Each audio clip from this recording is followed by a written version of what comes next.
Do you realize that blacks are no one like black people? The Mexicans don't like them. The Hispanics don't like them. The whites don't like them. Good black people don't like them. Exactly. The Asians don't like because you guys are so violent and complaining. Jesse, you black. Exactly. And Exactly. do you Jesse, realize you're black. No, do you realize that most people don't like you guys? Oh, You I wonder people? why that is. Because you're so Exactly. mean and complaining and nasty. No, Exactly. it's because of Crying all the racism time. and white supremacy, Jesse. Yeah. It's because of the white gaze know on the what? black body. That bag you have over there, that cotton picking bag. Yes. How many white people do you know that had that same bag? That used that same bag to pick cotton? Phil Robertson, you know who he is from Dynasty. He picked cotton. He's white. Remember him? Good man, too.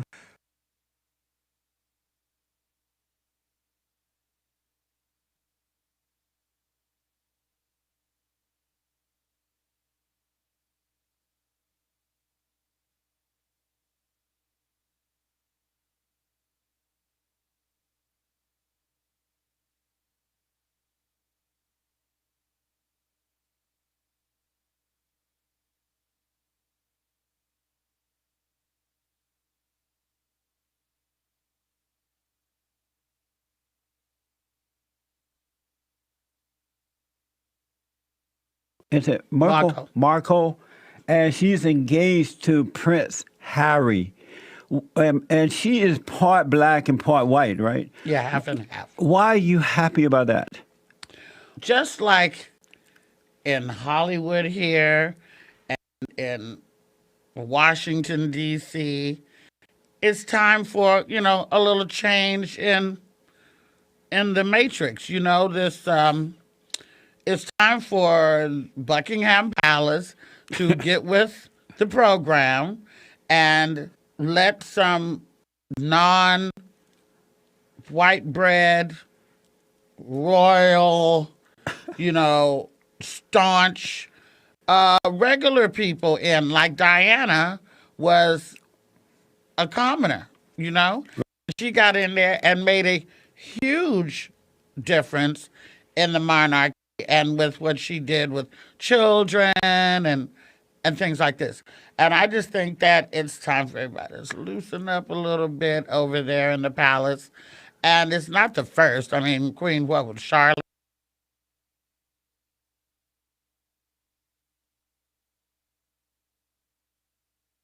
Back. So they didn't let another one in until now. And plus, black people like to get excited when we see a come up. I say no to this engagement. That he Based on her nationality? No, he should call it off and not do it. Because this woman, she's an angry woman. She's been married before. She's older than him. Yeah. So she's like buying a used car. Prince Harry has never been married before. He doesn't know how to deal with an angry black woman. He is a fundraiser. So he needs to marry someone a little younger than him or his age, who is a fundraiser, who's never been married before, never had children. I don't think this woman had. Does she have children? No children. Yeah. And so she's older, and a man should never, ever, ever, ever, but never marry an older woman. He's married his mother. And so he's going to have a mother-son relationship. It's not going to work. Well, he doesn't have a mother now, does he? He will now with her. Well, maybe that's what he wants. So are you okay with him marrying a woman that's older than him, who's been married before? Because women who's been married before are already angry. That's why they're divorced. And the same goes for men who've been married before, right. too. Women because should when marry a woman men. and a man break up, a woman is devastated. Before a man is catastrophic. And we can get over it. We still know where everything is in the house. But a man having to pick up the pieces after a divorce is pretty much a disaster until he can pull himself together. But that's a weak man, though. That's not, a real man don't have a problem like that. Well, that's your opinion, and no. Weak men whimper like that. That's your opinion. That's your opinion. But let me say something about the used car, right? Or a rescue dog, for example. You could get a brand new puppy that's untrained. It's going to chew up your shoes and pee all over the house. Or you can get a dog that's been around and knows how to behave and knows not to pee in the house and knows not to chew up, and it could be the best dog you ever had. You could buy a brand new car and it could be a lemon. You could get a used car and God bless, that car might carry you through your life. If he decided that, he wants to step out of the box. See, he's been the oddball son all his life. He's the redhead. They thought that he was Diana's lover's son. They thought he wasn't really Prince Charles's son. That's why We he don't know. deserves a good chance in life. He should marry fresh. I think his chance in life is already set in stone. As far as family, as far as marriage, do you agree he should marry men and women who've never been married, who don't have children, should marry fresh? They shouldn't marry has-beens, But people who've already everybody, have problems. some people need a little guidance. Maybe Harry wants the knowledge of a mature woman. Oh, that's I was not trying to good. explain that to your engineer over there about the benefits of being with an older woman.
have to stand up strong, face the truth about themselves, to understand what went wrong. I know we can find a way.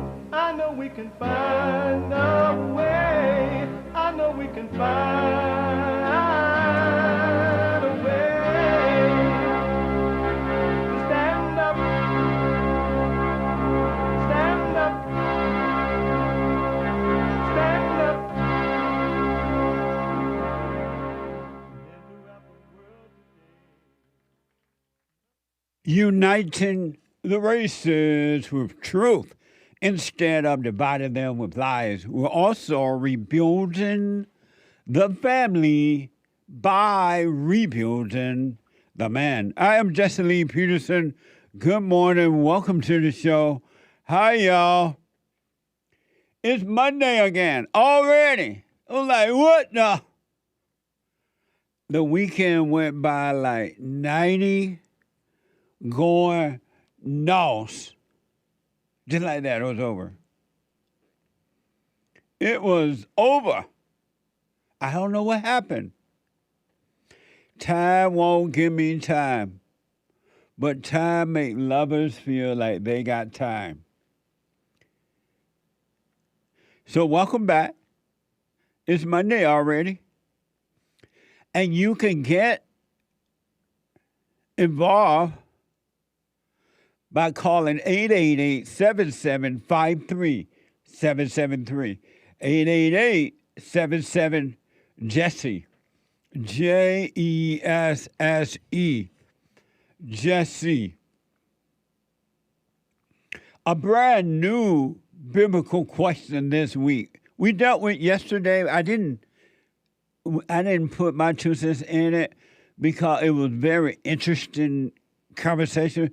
It was an amazing question, and it made me think of a lot of things, and especially listening to the people response and all that. And so I left it last Sunday biblical question open. So it's still open. But I have a brand new one. A brand new biblical question for this week. And it's another doozy. What is real power? What is real power? Amazing. What is real power? Have you ever wondered about that? Sunday, we had a few people respond to that. It was interesting. What is real power? And if you missed yesterday's fellowship, you can podcast it. Go to rebuildingtheman.com, rebuildingtheman.com/church. All right? It was very, very, the fellowships are really amazing. I am, well, I want to use this word, but I don't know if I really mean it because I understand human nature. I want to say I'm surprised anyone would miss Sunday's fellowship, but I can't really say that because I do understand it.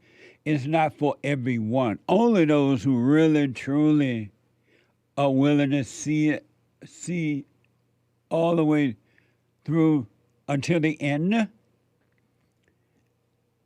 But most people are not willing to do that. And I totally understand it. It is not, it seemed like a difficult thing, but it is not easy for the average male or female to take 100 responsibility for themselves and go all the way to the end. All the way. Most people are not going to do that. It just ain't going to happen. And so I do understand.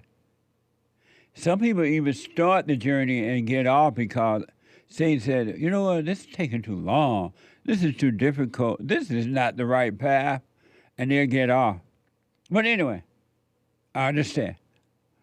We have every way that you can watch and support the show listed on jesseleepeterson.com/show. JesseLeePeterson.com/show. And you have a lot going on, and I understand, especially in this world today. So some of you are not able to sit and watch the show live. A lot of you are, but some are not. And you want to listen live, and you're like, Jesse, how can I listen live? Go to 641-793-1500. That's 641-793-1500. And you can listen to the show as it's happening, no matter what you're doing and where you are.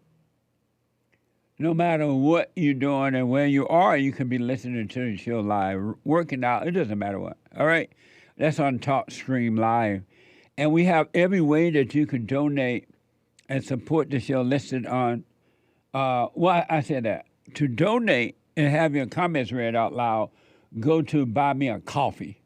BuyMeACoffee.com/Jesse Lee Peterson. BuyMeACoffee.com/Jesse Lee Peterson. Or Bond JLP Cash App. Bond JLP Cash App. So we take all calls, but every Monday is Female Monday.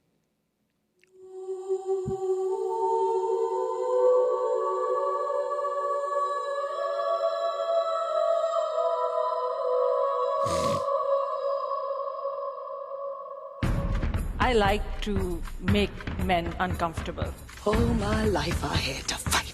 Let women take over. Some of us believe that women are getting paid less than men. I proudly say I'm a feminist. Thank you. What a mess. Deep in What their soul, they a want mess. to be home with those babies. We've been lied to for so long. So do you ever get the impression that the kingdom of hell is right here on earth? Do you ever get that impression? Have you ever really just stood back and watched what's really happened in the world through human beings, and you can see that the kingdom of hell is on earth? The Old Testament is alive and well. And for those who have never read the Old Testament, it will do you a little good to read it. And you will see that everything that the Old Testament talked about during those days is still on earth. It's still alive and well. Jealousy, envy, strife, revenge, everything you can think of. It's alive and well. And it's so interesting to be aware of that. And because for a long time, I thought that when Christ came, that he did conquer the devil and he got rid of the Old Testament. He got rid of the Old Testament. And in all honesty, he did. But he put the new one inside of you. Anyone that wants it, right? The New Testament is inside of you. The Old Testament is outside of you, inside of others. I mean, every wicked thing that the devil can do through human beings, because he can't do it unless he's allowed to operate through human beings. But everything that he can do through human beings, he's doing it. He's doing it. But the beauty is that there is a New Testament, a new world, a new reality, a new kingdom, and it's inside of you. And you can live in that kingdom despite what's happening outside of you, inside of others. Because the devil can only exist, evil can only exist inside of another human being. He has no other way to exist. He and all his little demons. He and all his little demons can only exist inside of human beings. Isn't it like amazing when you think about it? So you still can be free right here on earth, or you can continue to live in your hell. And most people have decided to follow their hell, to live in their hell. Most people literally made up their mind, made that decision, and there's nothing you can do about it. So don't feel sorry for them. Don't worry about them. Don't cry over them. They have decided. I saw, I don't know if it's an old clip or maybe a new one, where these young Christian school kids are getting together, I think, and they all meeting up at different auditorium or school gyms or something, and they are praising the Lord again. They are like lifting up holy hand and worshiping the Lord. And they are real excited about it. How sad is that, huh? They are worshiping God. They are worshiping the devil, calling him God, and all they are getting is a thrill. It's not going to help them at all. It's not going to save one soul. But yet they meet at a gym or some college, university or something, and they worship God. And then the some of the media go there and they interview them, and they're like smiles, all face, like little Christians. And it's solved, no problems. Zero.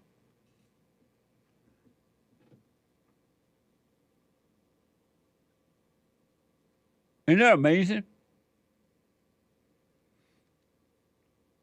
We've been played. We've been played. Those kids are afraid to speak up.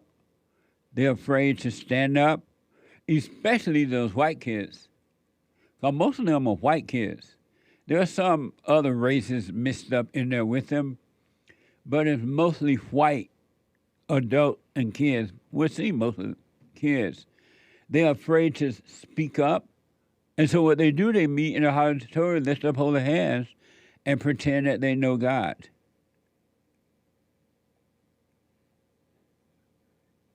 Isn't that amazing? But anyway, I think I saw that report. I didn't see the whole thing this morning. An example of hell on earth, and there's nothing that anyone can do about it, gonna do about it, ain't gonna do nothing about it. It's the Old Testament. And they have all the right people all the wrong people in the right places to make sure that nothing is being done about it. So Chicago, as you know, been out of control for a long time now. Because I remember as a teenager when I would go up to Indiana, and we were not allowed to go over to Chicago because the Blackstone Rangers, the government of Chicago was out of control. So it's kind of been messed up for a long time. It's getting worse.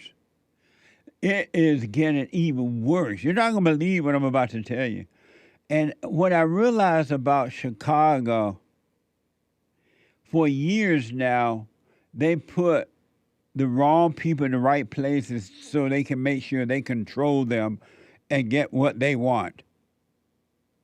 The unions, the teacher unions, the government of Chicago, they put all the weak people in the right places so they can get what they want. And if you're not one of them, they'll run you out of town.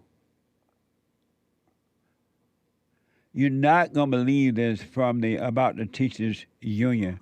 This is where you are going to believe it. It's Chicago. This is from the Federalist. Chicago Teachers Union has kicked off a season of contract negotiations by issuing a $50 billion list of demands that will enrich the union at taxpayers' expense and provide little, if any, benefit to the city students. Watch this from Fox. The Chicago Teachers Union making their demands and interests known as they negotiate with the district on a new contract. Today, the union outlined a series of funding solutions and proposals for the contract negotiations. Some of the demands include more dual language sports and fine arts programs, also a pay raise. Union representatives say these demands need to be met in order for students to succeed. We have committed as an entire union to using our contract to create more sustainable community schools like Richards Academy. That's right. A place where people come together in community and create the type of school community that is necessary to nurture, to educate, to reimagine, to ameliorate injustice and disparity. Isn't that amazing? All those fancy words with no meanings. Those kids don't even know how to read or write or arithmetic. But the union got a lot of money.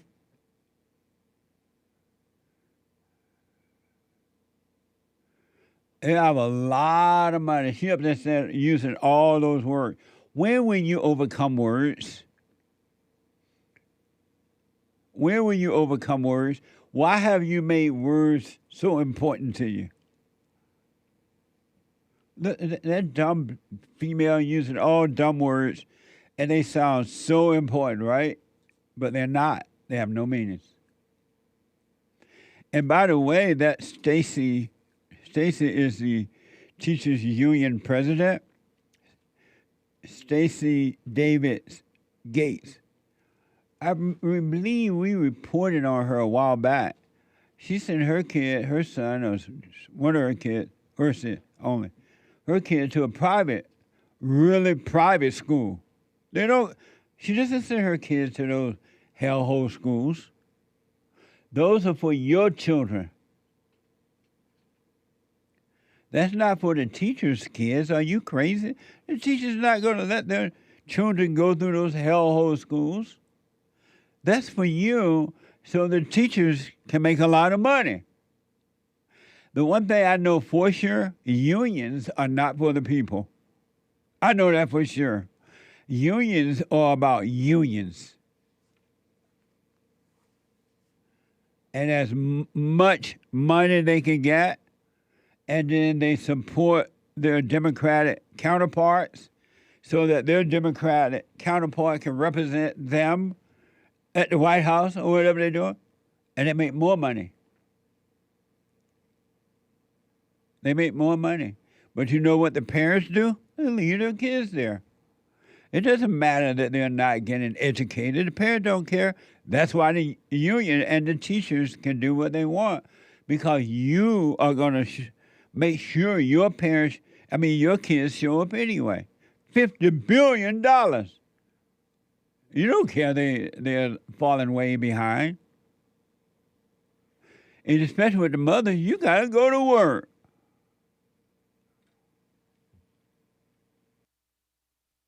You don't have time to raise no children. You got to be the man.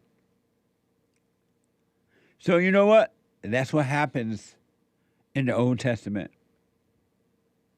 It's a dog-eat world. The parents don't care. The one thing I know for sure and without a doubt, and you can't convince me otherwise, the parents do not care about their children, period. And the one or two that really do care about their children, those kids are not in those schools.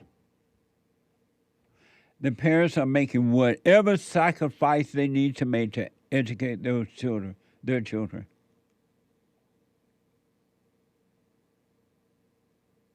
The Daily Mail is reporting, just think about that, $50 billion to do nothing.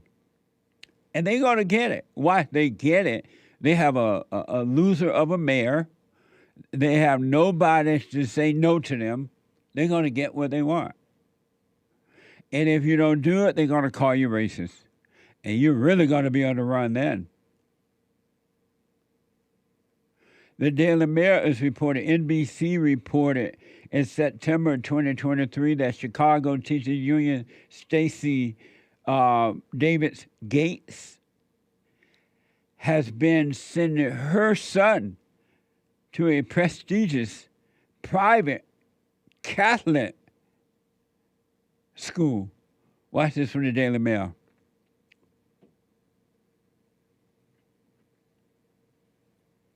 Yep.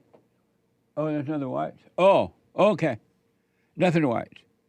But they're reporting that she's sending her son to a private school.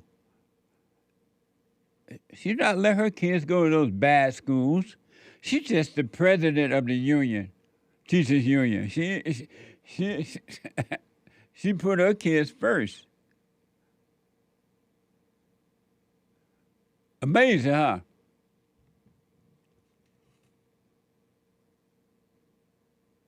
If ever we need a grandpa to tell us about the good old days, it is now.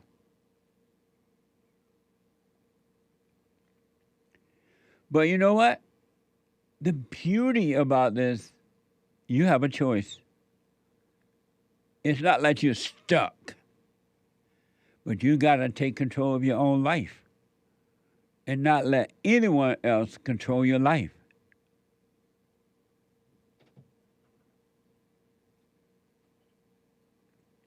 Not let anyone control your life. Oh, we showed a video, a photo of this woman, huh? With her little private boy going to a private school. Did we show that video? That photo of that? Oh, you did not? Huh? Oh, you don't have it. Okay. This is from the Federalist. Last school year, the district spent more than $21,000 per student, above the national average, and only 21% of the school 8th graders were proficiency readers. Right now, Chicago Public School deliver terrible results at a very high cost. What a mess. It's getting worse. But they want billions of more dollars, $50 billion to be exact. Why? For what? So you ask, well, what do they want with that much money? Why do they want that much money? According to the Federalist, the list of demands require schools to have at least, just listen to this, what they're doing with the money there in Chicago, according to this report. The list of demands requires every school to have at least one sex-neutral restroom. At least one sex-neutral restroom. That means, I guess you can go in the bathroom you want. Every counselor and social worker to undergo training on LGBTQ plus issues. Everybody got to go through the training on LGBTQ plus issues. It also specifies that no union member may be compelled. No union member may be compelled to tell a student's parents when the student rejects his or her own sex. So if your son or your daughter decide, you know what, I just feel like a girl or a boy today, they're not required to tell the parents now. In this new deal, don't tell the parent about it. Don't let the parents know. Next thing you know, you're taking hormone pills or whatever they give you. But you cannot tell the parents. And watch how the parent will still send their children to the school. So I'm fine with that. The parents don't care. And why do you feel bad for somebody else's child? They don't feel bad. Why do you feel bad?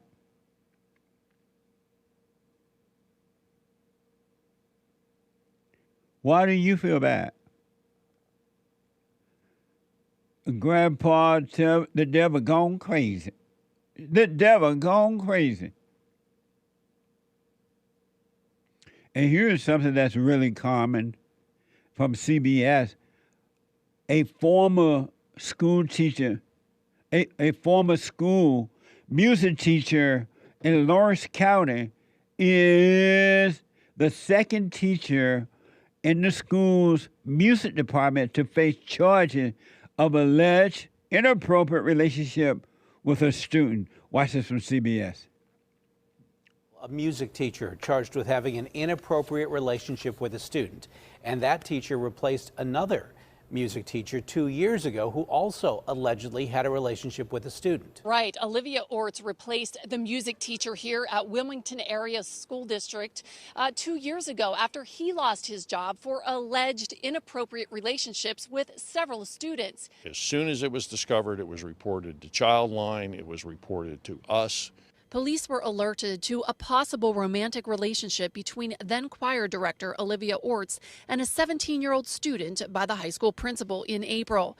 The month-long investigation, police say, turned up a treasure trove of evidence to support the claim, including text messages, a love letter, and overnights here at Orts' home while her husband was out of town. We went to Orts' parents' home in Hermitage where she is staying and knocked on the door.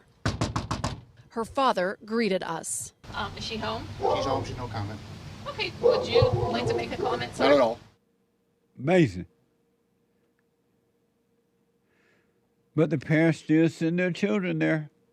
So why do you care that the parents still send their children? They don't care. Oh, I feel so bad for the children. You're lying. No, you don't.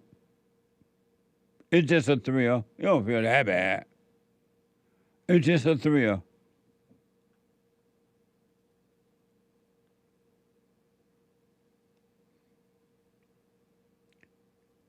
It's amazing to me that parents don't love their children.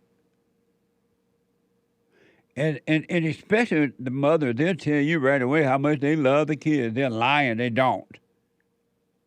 They don't. An expert, this is from the New York Post. New York Post, female teacher.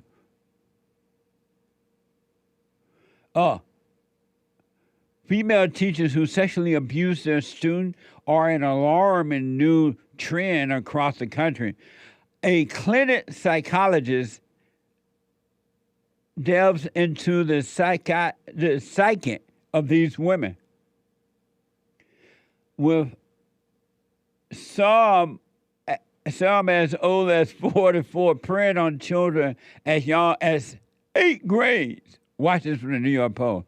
After this break, I'm told it's a break. We'll take a quick break. When I come back, I'll finish that story and your phone calls. Grandpa, tell me about the good old days.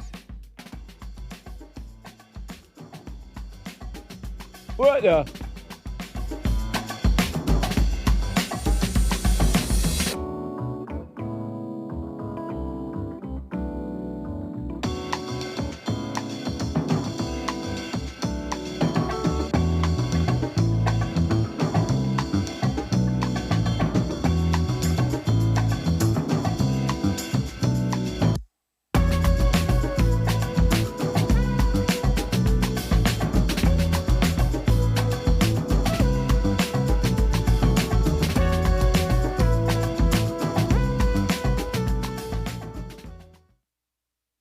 I have books that are amazing. I highly recommend you get them. 7 Guaranteed Steps to Spiritual, Family, and Financial Success Guide. Even if you're not starting a business, but you have a job, or you're on welfare, it can help you if you do. Be doers of the word, all right? From rage to responsibility. From rage. That's what I write about in the first chapter, especially how I overcame. Scam. How the black leadership exploits black Americans. They are using them, and blacks are too willing to be used. And then my last book, The Antidote, Healing America from the Poison of Hate, Blame, and Victimhood. They are all amazing books, and they are helpful. Go to rebuildingtheman.com if you want an autographed copy, or call 800-411-2663.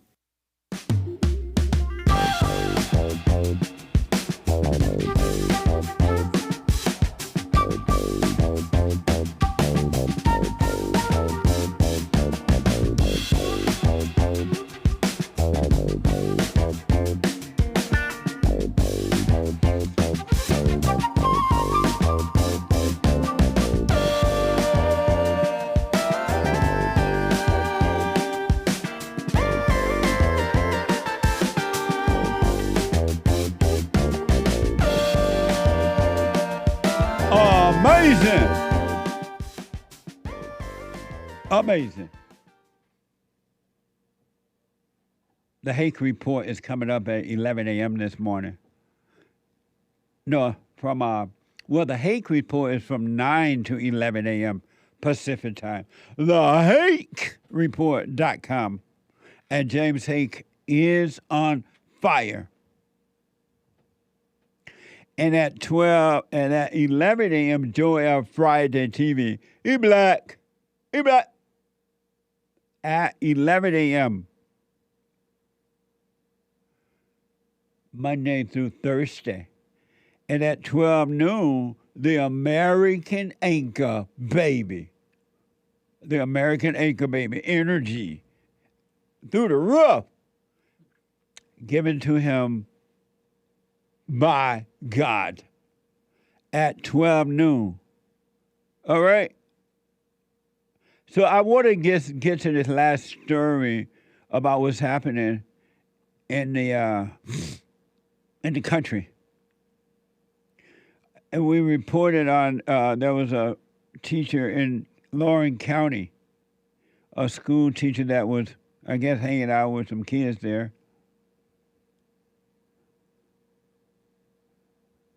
And it's not uncommon now, not surprised either.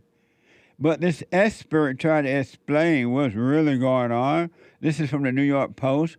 Female teachers who sexually abuse their students are an alarming new trend across the country. Clinical psychologist delves into the psyche of these women. How about crazy? Some as old as 44, preying on children as young as eighth grader. Watch this from the New York Post.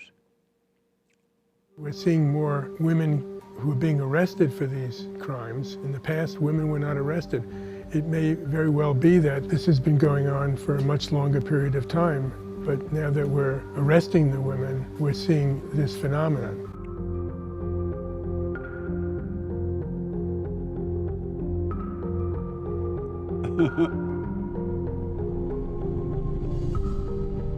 These are women who are married. These are women who are dating. These are women who have children.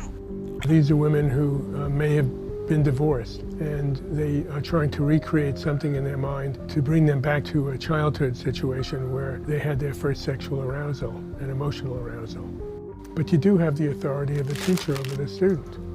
It's a very powerful one. The child may look adult, they may have fully developed genitals, but they are not equipped to deal emotionally with the relationship of falling in love or falling into sex with a teacher. All of the teachers I have been involved with in my practice, their marriages ended. The children took sides, and people treated the teacher as a monster. Many of them get hospitalized psychiatrically or put on heavy medication. Many of these teachers are good teachers, and they're never going to practice again, and they have to give up their license to practice. It's horrible what people can do when a lust relationship becomes associated with attachment. Amazing. What a dumb guy, huh? Can you get any dumber?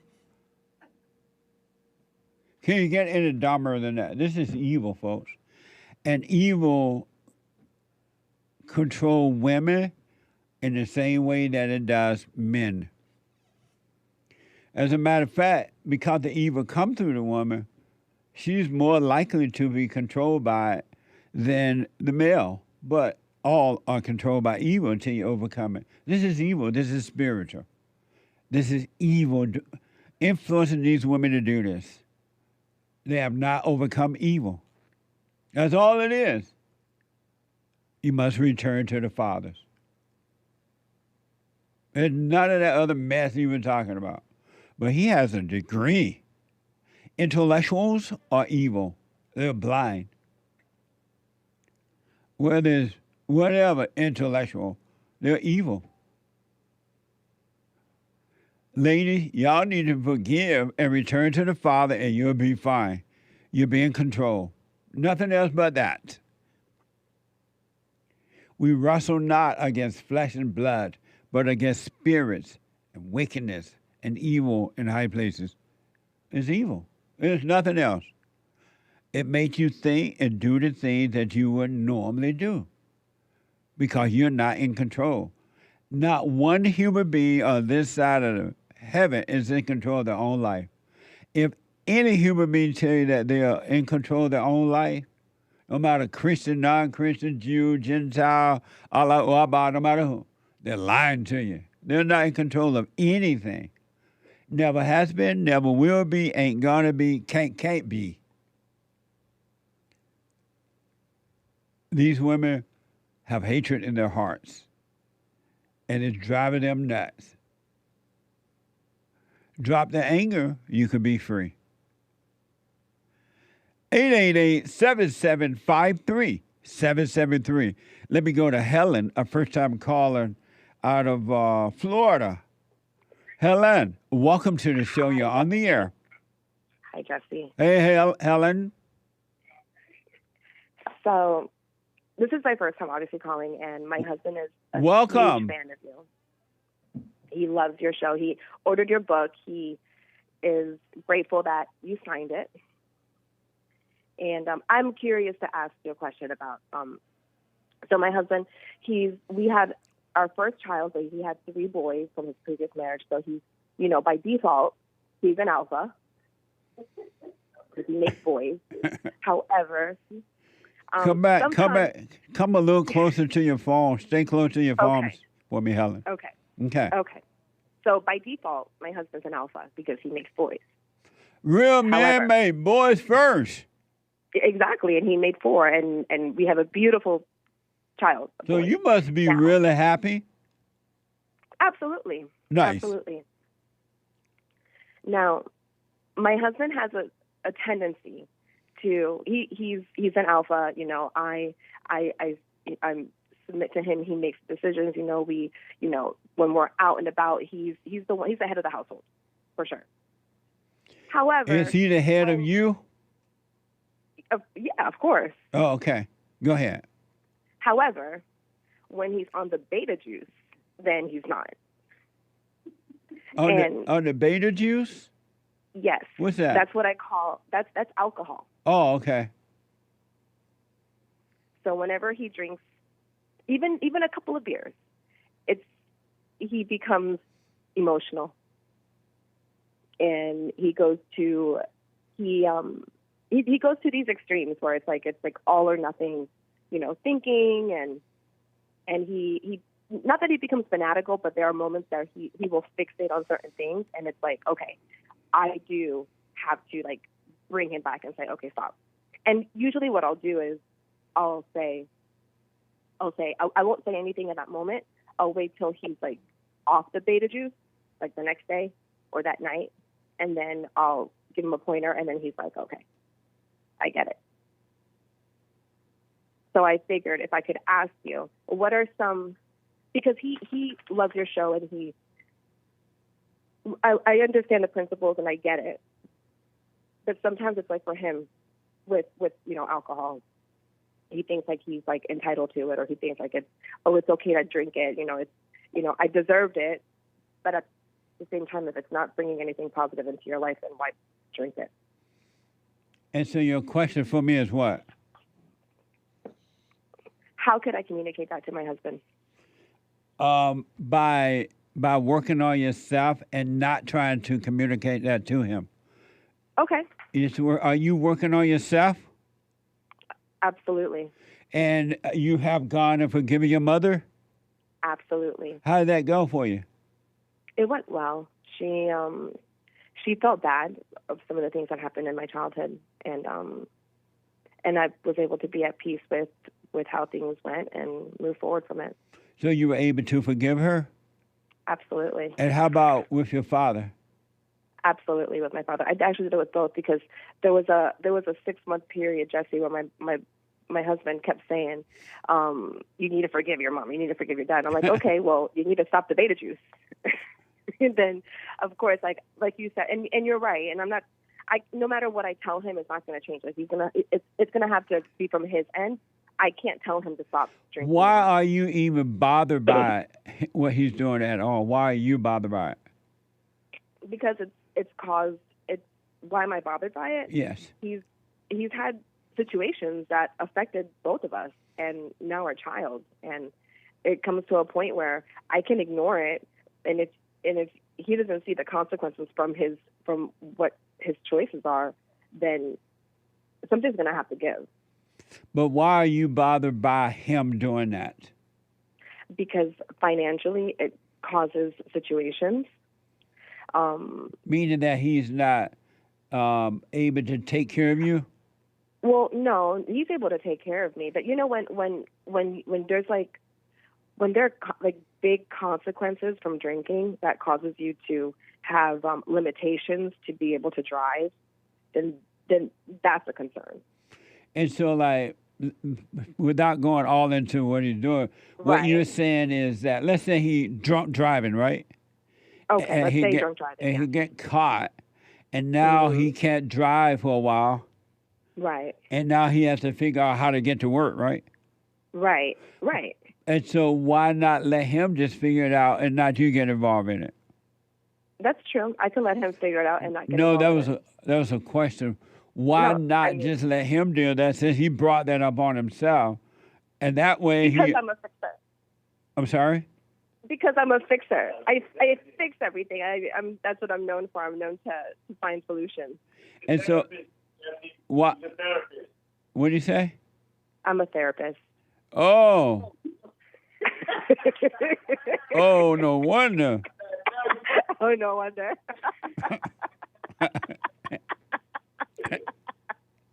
Oh, God.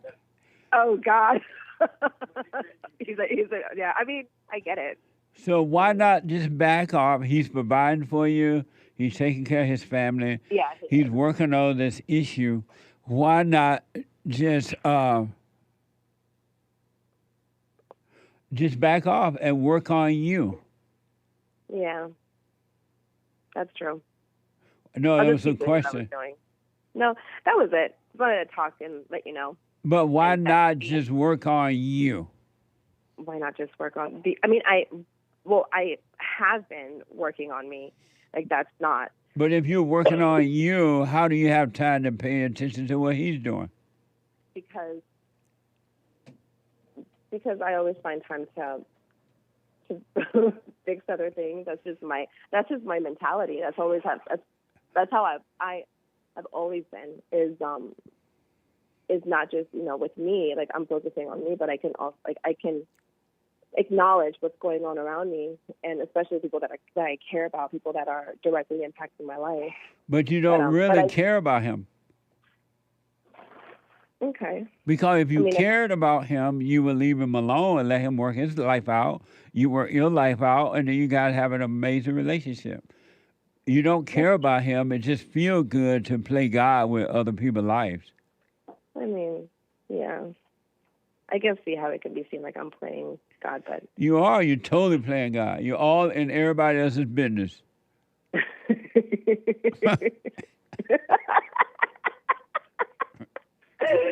Okay. Yeah. So are you that. seeing a therapist? I am seeing a therapist actually. So you're a therapist too, and you are seeing a therapist? I saw a therapist. Well, I have been. Last time I saw him was last year. But you're a therapist, right? I am. And then you seeing another therapist? It's because there was some stuff going on. I was pregnant, and my husband made some decisions too because of the beta juice that I let him kind of do his own thing. And it wasn't really me seeing a therapist. I was actually doing all the work. I mean, Here's what I recommend for you, Helen. You got to back off your husband and just work on your life. Okay. Because your life is in a mess right now. Yeah. And you're trying to play God, trying to fix your husband and everybody else, but your life is in a shambles. You're in hell right now. Yeah. Are you doing the silent prayer? I am. Every morning and night? Every morning and night. Well, take your eyes off your husband and just work on you. Okay, sir. All right? Yes. Let me know how it goes. I will let you know how it goes, Jesse. Thank you. You're welcome. Bye. Bye. You cannot fix another person's life. Hang it up. You can't even fix your own life. I'm trying to get, James, I'm trying to respond to you, but my machine won't work well. You can't fix your own life. Not one human being can fix their own life. Isn't that amazing? Not one. Let me go to Greg out of Florida. Greg, welcome to the show. You on the air. Hey, Greg. Greg, hold on. Okay, I'm going to put Greg back on hold. Hello? Oh, now I can hear you, Greg. Go ahead. Sorry about that, Jesse. No problem. I got you. I was goofy. I'm kind of goofy, and I hit the mute button on my phone. Exactly. So my question was, I'd asked Sean, the first question I have is, when you start waking up and you start to see the truth, like you said, you just see it and you don't try to control, just because you see something now that God's showing you, Satan to get busy and say, okay, now that you know that, Greg, you need to do this and you need to do this.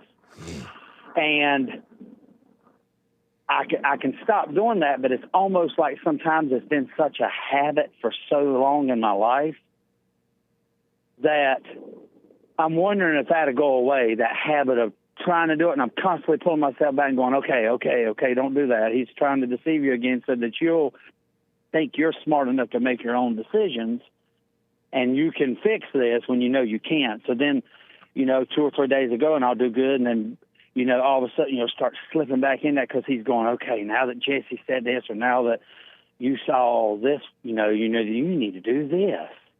And he's so sneaky with that. So your question for me is what? Will that get better? Will that start to where you don't have to constantly pull yourself back to the present, back to the present? Will that start getting better and better? I don't quite understand the question, Greg. So let me see if I can break it down easier. Satan's constantly deceiving you, trying to, even though God reveals something to you, he'll deceive you and tell you to do this now, or trying to make you think you can intellectually figure it out, right? Okay. So if he's doing that, and you for so many years think that that's you and that you can do something to make it easier on yourself, will that slowly get better the more you just watch it? Will that slowly get better with Satan get less with trying to deceive you on that? Yeah, of course, if you stop listening to those thoughts and just watch them and do nothing else but watch them, He's going to have to leave you alone. He will have to depart from you eventually. And the only reason that it's taken as long as it is because you still believe the thought. You still believe the lie. Yes, sir. Well, I can see that now. But I've done, I've lived in my imagination for so long. It's become such a habit that I'm coming out of it. I am, but sometimes you almost get sucked back in because you think you are your imagination. You know what I'm saying? I do. So Okay. And that's what I was wondering. You're saying that you still believe at times that you are your thoughts? Yes. And why? Because I hadn't completely over. Why do you believe it? Because it feels like me. Because that's all I've known for so long is I thought that was me, and I've known that. I've believed the lie for so long, thinking that it's me, that it's, like you said before, it's hard not to believe the lie. When so you say I can see it for a little while, and then it comes back. When you say it feels like you, how does it feel like you if it's not you? Because it's my voice. It sounds just like me. But that's not your voice, though. Exactly, and I know that. But I'm saying I've believed the lie for so long that still sometimes I feel like you get drawn back into that, and then you have to come back, like you said, to the present and realize, okay, you know what I'm saying? Yeah, if you have to go in and out of those thoughts 1,000 times, do it until you have to do it no more. Okay, that makes sense. That's all I was wondering. Are you doing the silent prayer every morning, every night? Yes, sir. I don't miss it ever. Good. Yeah, but go ahead. No, I was going to say my second question was. But let me say this, and don't forget your thought. Okay. Yep. But again, just watch. I want to encourage you to get to a point that you just watch those thoughts. All you need to do is watch them, and yet go on with your day, and just watch them and do nothing else about them, and then the Spirit of the Father would destroy the devil. He would get rid of them. So when you're seeing the thoughts, that's the Spirit of God allowing you to see the hell in you. 100%. So, and, sometimes, I don't know if this has ever happened to you, and I'm sure it has. Sometimes, the thoughts come on, and there's so many coming in, you almost can't be in the present of what's going on because you're watching the thoughts, and they're so fast, Sometimes they're not, and then sometimes he just pours it on to where your mind's racing so fast you can't even comprehend nothing. But if you're practicing being aware of them all the time, that will become easier and easier. That wouldn't after a while that would be no problem either. It's just that you're not catching them. Exactly. And you said the longer I watch them, the faster I'll be to catch them when they come on? Yes. Okay. The more you watch them, the more you will catch them, and the more you catch them, you will catch them before they have an effect on you emotionally, and then they'll start to become less and less and less until eventually it will be no issue. And it's so true that you can't have a feeling without the thought. I mean, as soon as he gives you a wicked thought, all of a sudden your body will get a feeling like you feel scared or terrified or nervous or your heart will speed up. Greg, can you hold for me? Yes, sir. Hold on. 888-7753-773. A quick break. 2 more hours to go. Hake is coming in with the hate news. Not the fake news. I'll be back. I recommend you get a copy of my book, From Rage to Responsibility. I write about how the spirit of anger was taken away from me 29 years ago. I forgave my mother who tried to turn me away from my father, and I returned to my father, and through him, my father on earth, and through him, I was able to return to God. No man or woman can return to God unless you go through the Son. And men are sons of God. They may be weak, pathetic examples of it, but it's the spiritual order of life. God in Christ, Christ in man, man over woman, and woman over children. So get From Rage to Responsibility. I write about that. Go to my website, rebuildingtheman.com for an autographed copy, or call 800-411-BOND. And donate to my nonprofit, Bond, the Brotherhood Organization of a New Destiny. We are rebuilding the family by rebuilding the man.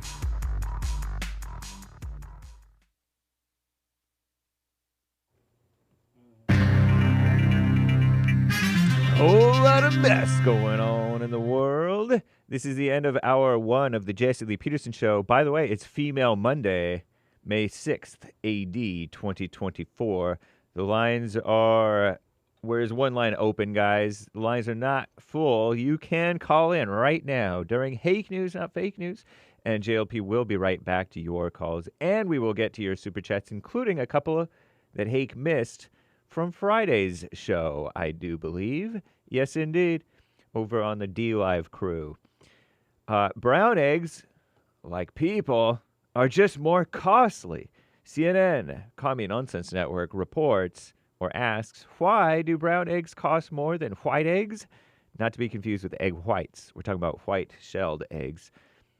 Contrary to popular belief, CNN claims there is zero difference in eggs' nutritional value. No difference based on the color of their shell. Rather, brown eggs carry a premium because it costs more to keep hens well fed to produce the brown variety.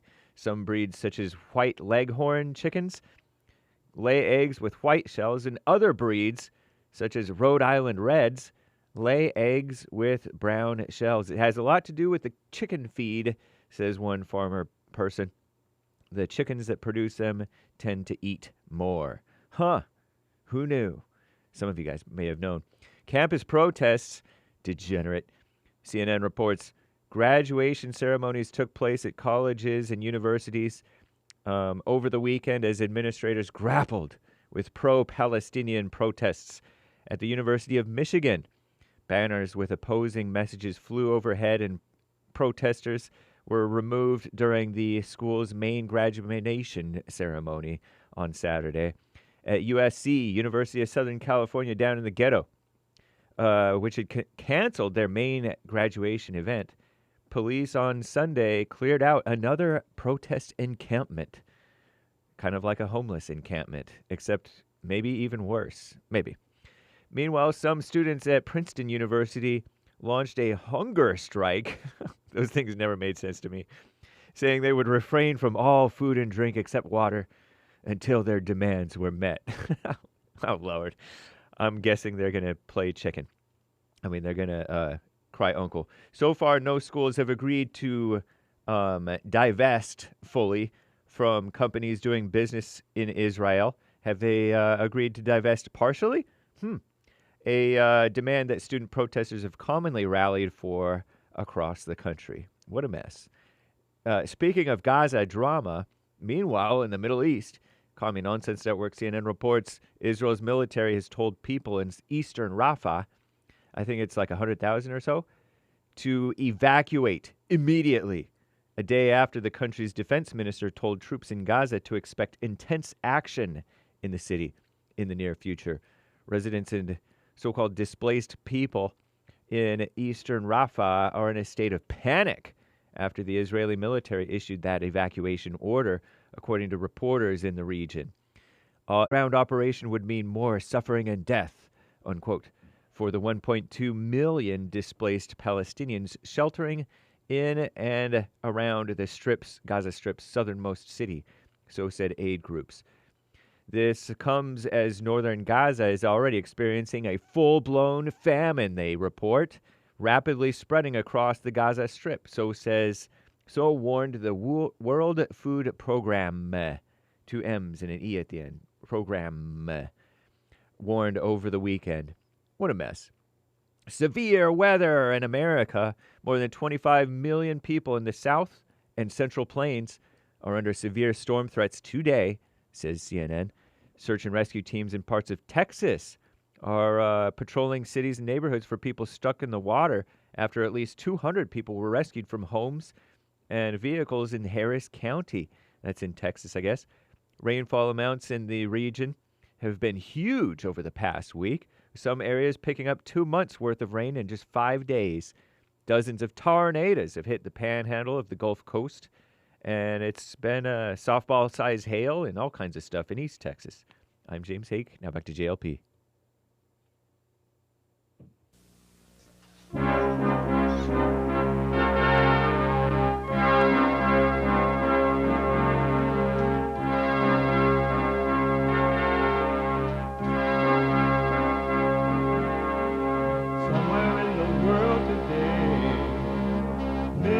to stand up strong, face the truth about themselves, to understand what went wrong. I know we can find a way. I know we can find a way. I know we can find a way to stand up, stand up, stand up. Uniting the races with truth instead of dividing them with lies. We're also rebuilding the family by rebuilding the man. I am Jesse Lee Peterson. Welcome to the second hour of the show already. You can get involved. There's 2 lines open at 888-773-773. 888-77-JESSE. My brand new biblical question that is introducing. I didn't respond to the biblical question last Sunday. I heard different feedbacks and blah, blah, blah. But anyway, brand new biblical question for this week. What is real power? You know how Hake got real power? What is real power? Real power, what is it? It is an amazing question. So you know how Hake had the good hair, right? Real power. What is real power? If you're busy and about and you want to hear the show while you're doing whatever you're doing, stalking the campuses around the country, attacking the Jew kids, or attacking white people, telling them to get out. You're not a part of this movement. They don't like white people anyway, they say. Or whatever you're doing, you could be listening to the show by calling the listen line at 641-793-1500. 641-793-1500. You can podcast the show as well, folks. All right, you can podcast. Also, to donate, and I'm going to get to your super chat, to donate and read your comments out loud, have them read out loud, go to buymeacoffee.com. buymeacoffee.com/JLP Talk. buymeacoffee.com/JLP Talk or Bond JLP Cash App. Bond JLP Cash App. Bond JLP Cash App. It's Monday. And every Monday, we take all calls, but ladies, if they're first on the line on Mondays, Female Monday.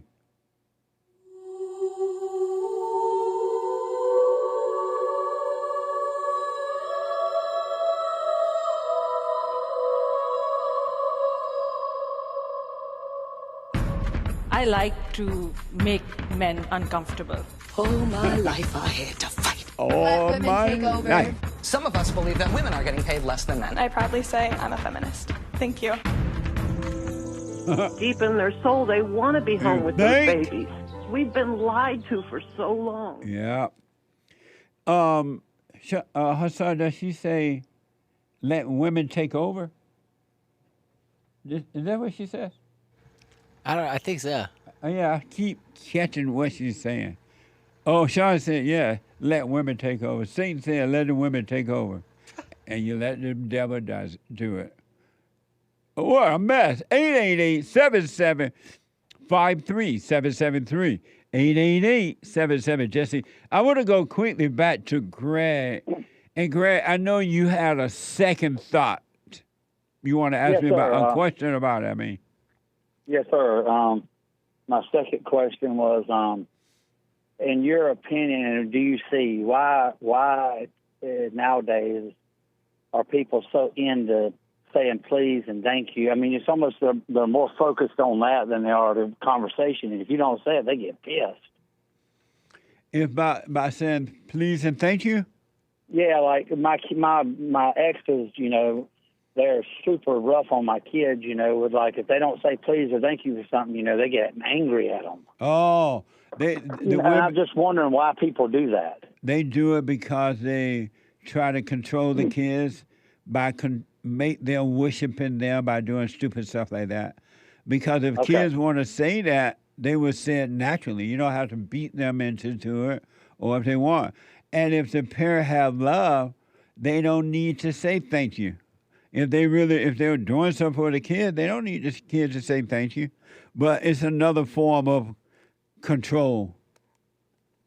It just makes you sound weak all the time when you're saying, can I please, God, thank you, can you please? And at some point you're like, man, let's just have a conversation. I get tired of this. You know, I didn't grow up that way. My parents never said please or thank you, but you knew they were grateful for you doing something, but they didn't have to tell me. You could just knew it. You know what I mean? It's another form of control.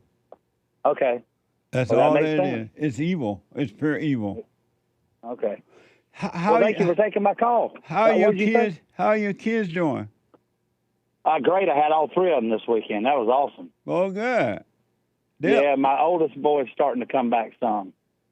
Right on. Well, that's what happens when you work on yourself and don't let anyone or anything be that important. Everything will work out for you. It'll all be fine.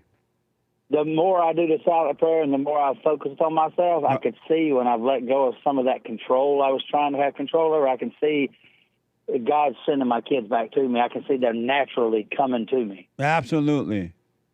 100%. One thing we cannot do in life if we want to be free. Now, if you want to be free, it's a different story. You cannot let anyone or anything or anyhow or anybody be more important than seek the kingdom of God. Seeking the kingdom of God His right way. That's all has to matter to you more than anything else, and then you'll be fine. Well, you cannot that's true, put anyone or anything before that. Yeah, because my son, when he comes back to me now, you know, sometimes, you know, if I don't give him away, he's made the threat of saying, well, if you don't, I'm not coming back next weekend. And I told him, that's okay. If you want to come back, you're always welcome. If you don't, I understand, and no hard feelings. That's right. Absolutely. And it's the more I say that, and I can see that I'm not trying to control it, and I can also see that by focusing on doing what's right, that I won't have to teach him how to act. He'll get it from me because I know how to act now. Absolutely, man. Everything is with you. It's with us. It starts with the individual first. You can't teach somebody how to act. They have to see it, and I understand that now. Yeah, absolutely. It's by example. Thanks for taking my call, buddy. Christ taught us by example. He was an example. And those that follow that example done fine. Well, that's the thing you were talking about one day when you were talking about going to church and preachers. They talk all this good stuff, but then you look in their lives and they're evil as we are. They're afraid. But they act like they're holy. Yeah, they're afraid. Their wives are running all over them. Exactly. The kids out of control. They have no love. My dad told me the other day he went back to church and he was talking about his preacher or something. And I like the guy, but you can tell he is a weak dude. Yeah. And my dad was talking about he's good this and good that. And I said, Dad, I like him as a person, and I think he's a nice man. But he's weak. Exactly. Oh, amazing. Why are we naturally attracted to strong, Jesse, and resent weakness? Why is that? Because you're weak. I'm attracted to strong. Like when I hear Trump talk and see him on stage and I can see he's not angry or afraid, I'm attracted to that. But when I see these angry Democrats or somebody mean or going after somebody, I don't want it. But you're only attracted to Trump because you're weak. Exactly. And that's why that's why people are attracted to strong people, because they're weak. Yes, sir. But if you were strong, you would like with me with Donald Trump. I absolutely respect him, and I watch how he deal with the issues of life. But that's about it. I'm not trying to be like him. I'm not doing it. I don't feel sorry for him or not sorry for him. but I just see how he deal with the issues of life, and that way I can grow. But if I try to take on the way he deal with life, or see him and worship him, then I will not grow. And I understand. I'm not trying to be like him. I'm just naturally attracted to people that stand up for good.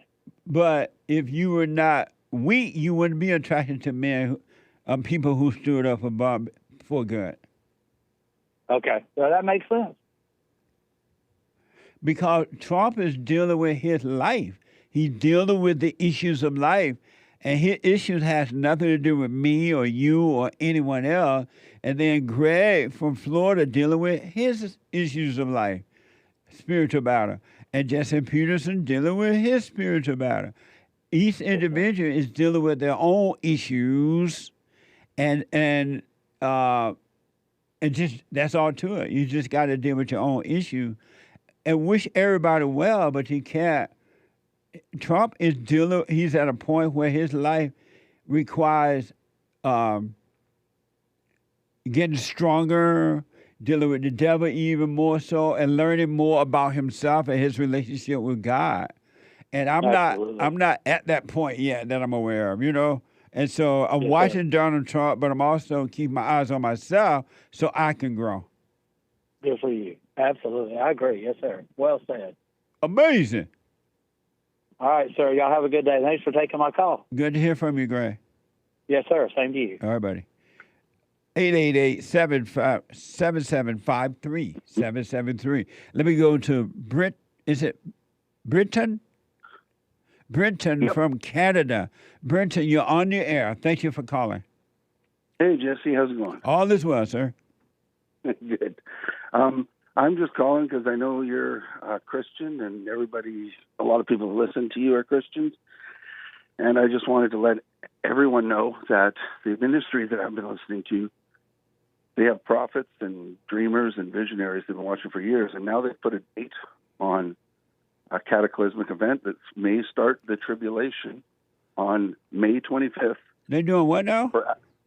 They've put a date on a prophetic event of asteroids hitting the Earth on May 25th for Christians, from Christian prophets. So they said that the Earth is going to hit. What's going to happen? Asteroids are going to hit the Earth starting May 25th. And how do you know? I don't know. Well, like the Bible says, dreams, prophets, and visions. But how do they know that, though? Because these people have been predicting it for years, saying, hey, we're getting visions of this happening. And now, in the recent couple weeks, they've now been told the date in their visions, I guess. And do you believe them? Well, yes, because of what I've learned from them. And you believe them? Yeah, I do. Why? I just want to warn people. Why do you believe it? These people have been facing these predictions ever since mankind existed. Right. So why do you believe it? Because God has been also fulfilling prophecies since the beginning of mankind. Like what? Like Jesus' birth. Like what? Cyrus. Like Jesus' birth was proclaimed by a lot of different prophets before he was born. And like Cyrus. And so you literally believe that some rocket. I don't really know what you said.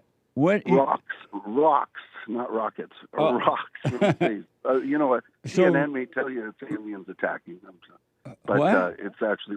I said CNN may tell you it's aliens attacking, but it's going to be rocks coming from space that land in the Atlantic Ocean, start a whole bunch of cataclysmic earthquakes. That's why I was warning Christians and you guys, because you guys have been talking about moving off of California's coast for a while, and you may want to take it to God in your silent prayer and find out. Amazing. That's crazy. Amazing. I know. It sounds crazy, right? But did God tell you he was going to do that? Yes. Oh, God told you? Sure, yeah. So you want to know people that, the people predicting something like that? No, just through these things and different studies in the Bible and looking at the prophecies. So you literally saying that God told you there are going to be some rocks falling out of the sky into the ocean. Yeah, and to stand up and let people know. When did God tell you that? Looking ridiculous. When did God tell you that? This morning for the last time. I was like, hey, you better call in and warn these guys. And I Are said, you joking? No, I'm not joking. And so why would God tell you but nobody else? Well, why would he tell Isaiah and nobody else? Like, Why would he did tell God Isaiah? tell you and nobody else? I don't know. Am I God? Well, but I can't tell why God put something on he my didn't heart. tell Sean. He didn't. No, he didn't. So Sean why might have been would too busy God, golfing and this weekend. Sean is a son of God, why would God warn you but not his son? Well, he's not warning just me. I mean, the ministry I listen to is called Unleavened That Bread is Ministry. crazy. So Don't believe listen. that from that. That's a nutcase. Well, you can call them a nutcase, me a nutcase. But That is a I nutcase. guess May 25th. All right. May 25th. Thank you, you'll brother. know. I appreciate it. Amazing. 888-7753. Let me go get Hake.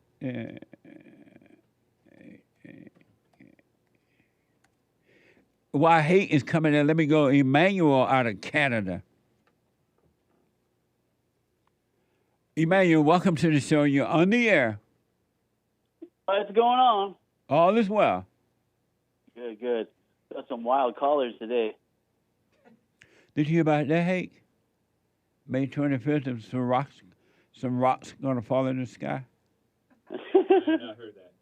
He just said it. Hey, Jesse, we won't be laughing when they're actually falling from the sky, though. Amazing. So what's up?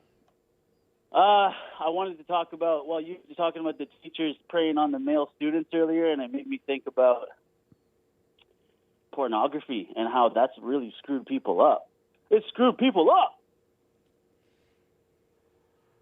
What do you feel about pornography, man? I understand what you're saying. It is, but it's screwing people up because it's preventing them from seeing what the real problem inside of them. And so they'll use their drug of choice is pornography, but it's the same drug spirit that people use in different ways, different things to not really face what's happening inside of them. Yeah. So the way I pornography is not the problem. The problem is there's a spiritual issue, and most people are not willing to see that within themselves. I got you. So I thought, what if I had never seen pornography, okay? Because the first time I saw pornography, I was 13 years old.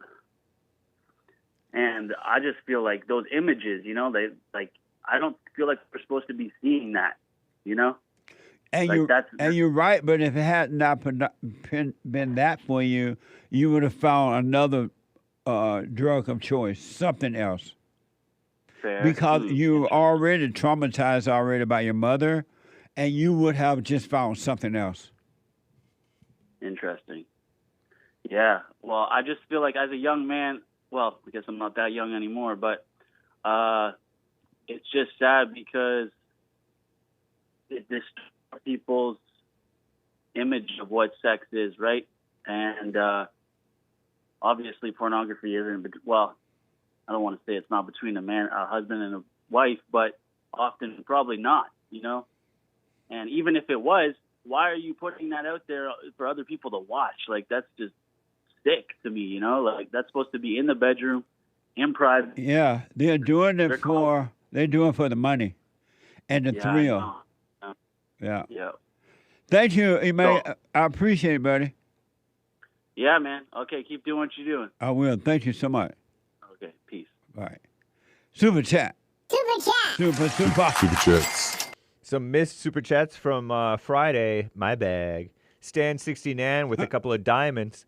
Those anti-Israel people also called Trump Hitler.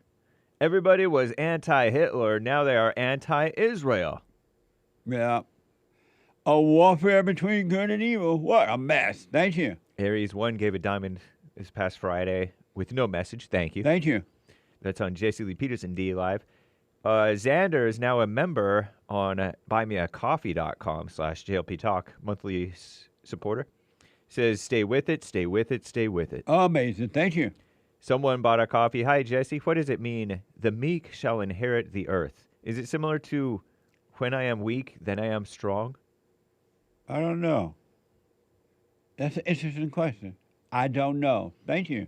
Danny Moore bought a coffee. All right, Jason and the lads. Do you both think it's all right to have the odd whiskey or cigar, or is having the odd vice like flirting with the devil? What? Do you both think it's all right to have the odd whiskey or cigar, which I take to mean every now and then you have a little whiskey or a cigar? Or is that having that odd vice, he calls it vice, like flirting with the devil? What's the odd? I think odd means, I take it to mean not all the time, not too much. I don't understand the question. I'm sorry. Do you understand? Yeah. He asked you the question too. Yeah. I think it's probably all right to have it a little bit. But it's also good not to have it. But it's maybe better. It's better off not to have it. But I don't think it's bad to have it. So I don't know. But thank you. Sound like Hake responded to that. Yeah. And Sean telling me it says once in a while. Once in a while. Right. Odd means once in a while. Oh, I see. I don't know. I don't smoke whiskey. I don't drink whiskey or cigars. Nice. So I don't know. I really just don't know. Thank you. Except for that one time in the Alpha Jerky commercial. That was commercial. Ryan bought a And coffee. When at that, I got hungry. Ryan stopped drinking water all the time. It really helped simplify my life. I don't worry about filling up a water bottle or cleaning it. I just drink water when I'm thirsty. Thanks, Jesse. Amazing. Isn't that amazing? God made it possible so you to know when you need water for your body.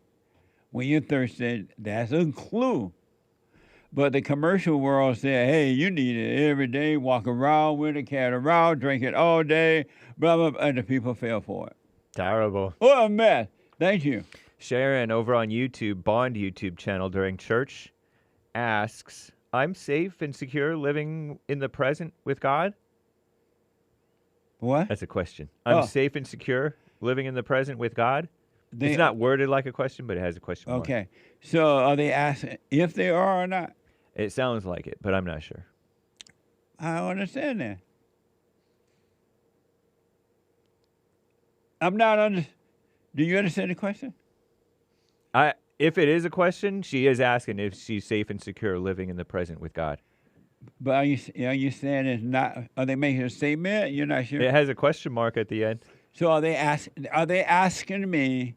Are they safe and secure in the presence of God? Yes, I think so.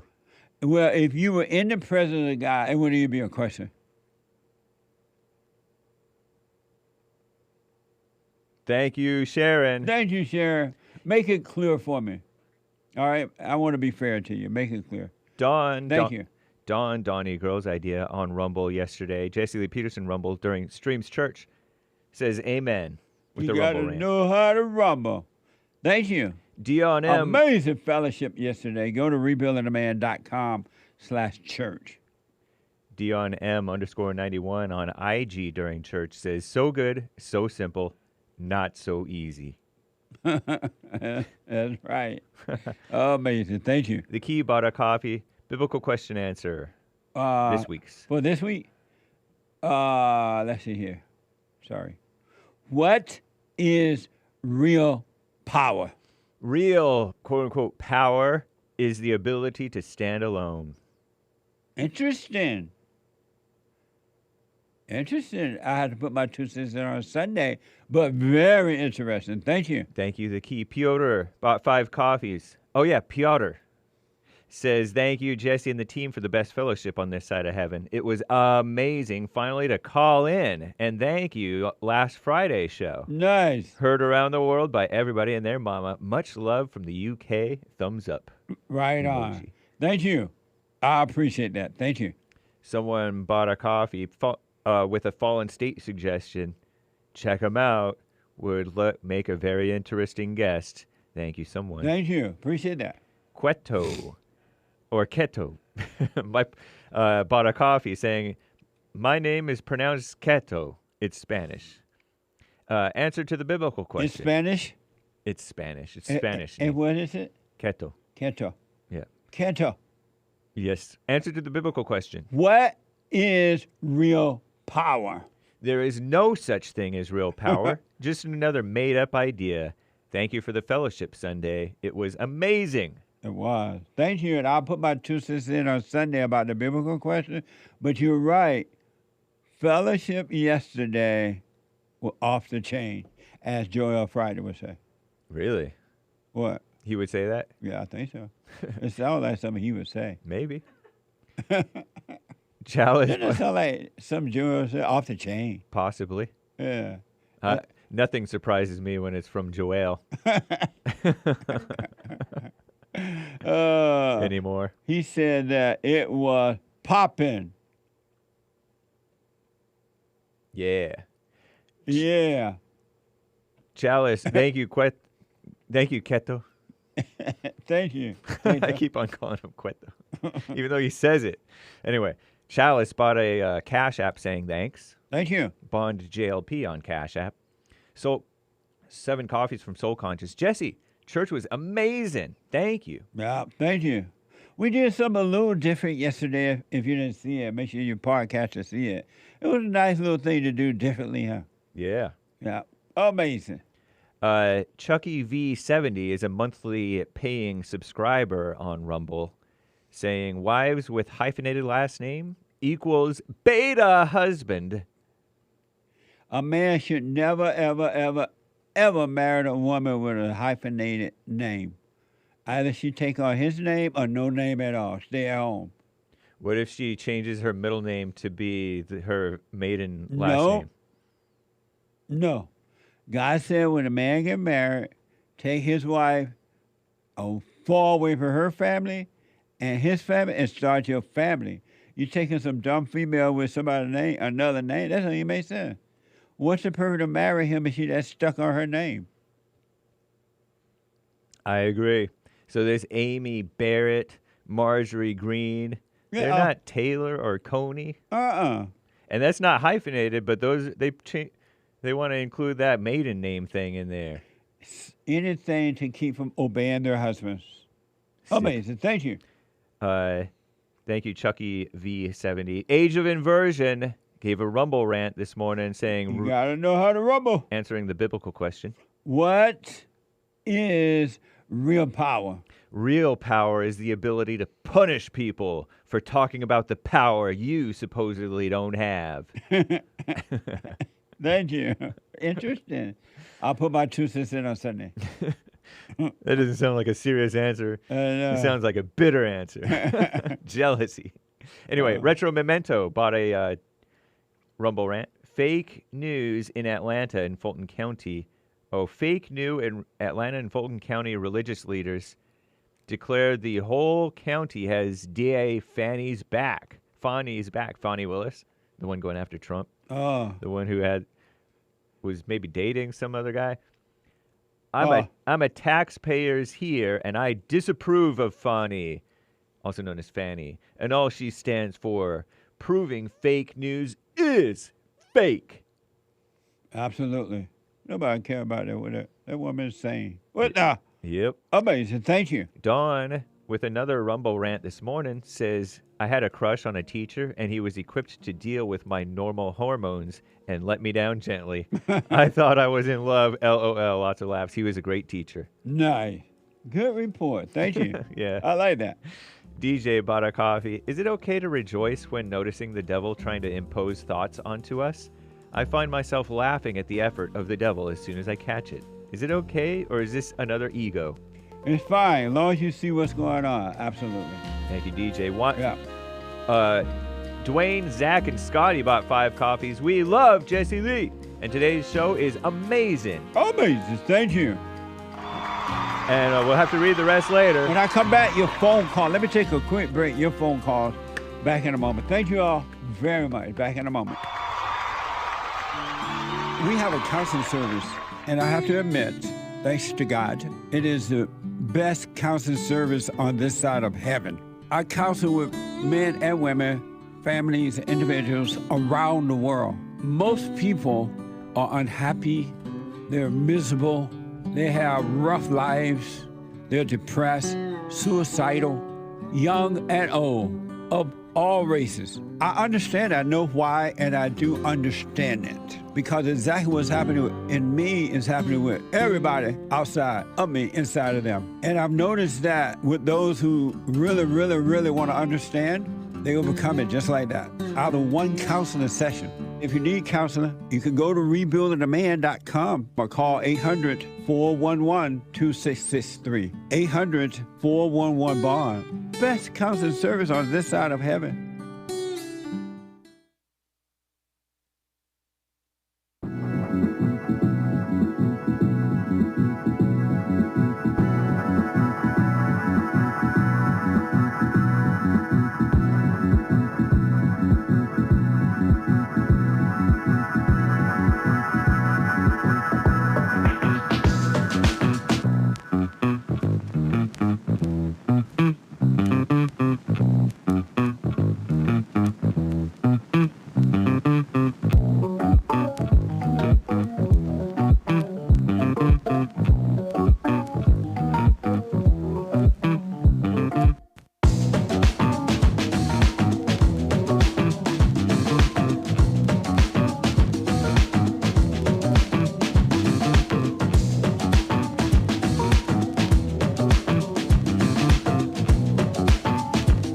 A couple of things.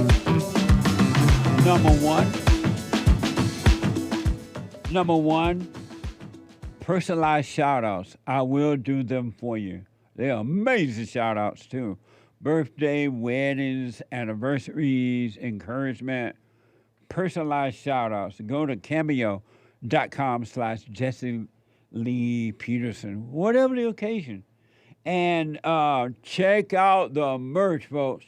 And yes, someone asked me the other day, are we going to eventually have the merch about White History Month? Absolutely. We got some good old stuff coming for you for White History Month. But check out the merch at rebuildingtheman.com/store.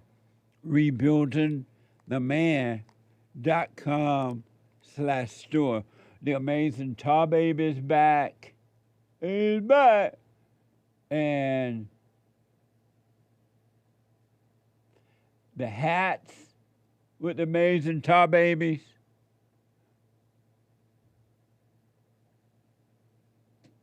That's it. Oh, Big Mama Michelle.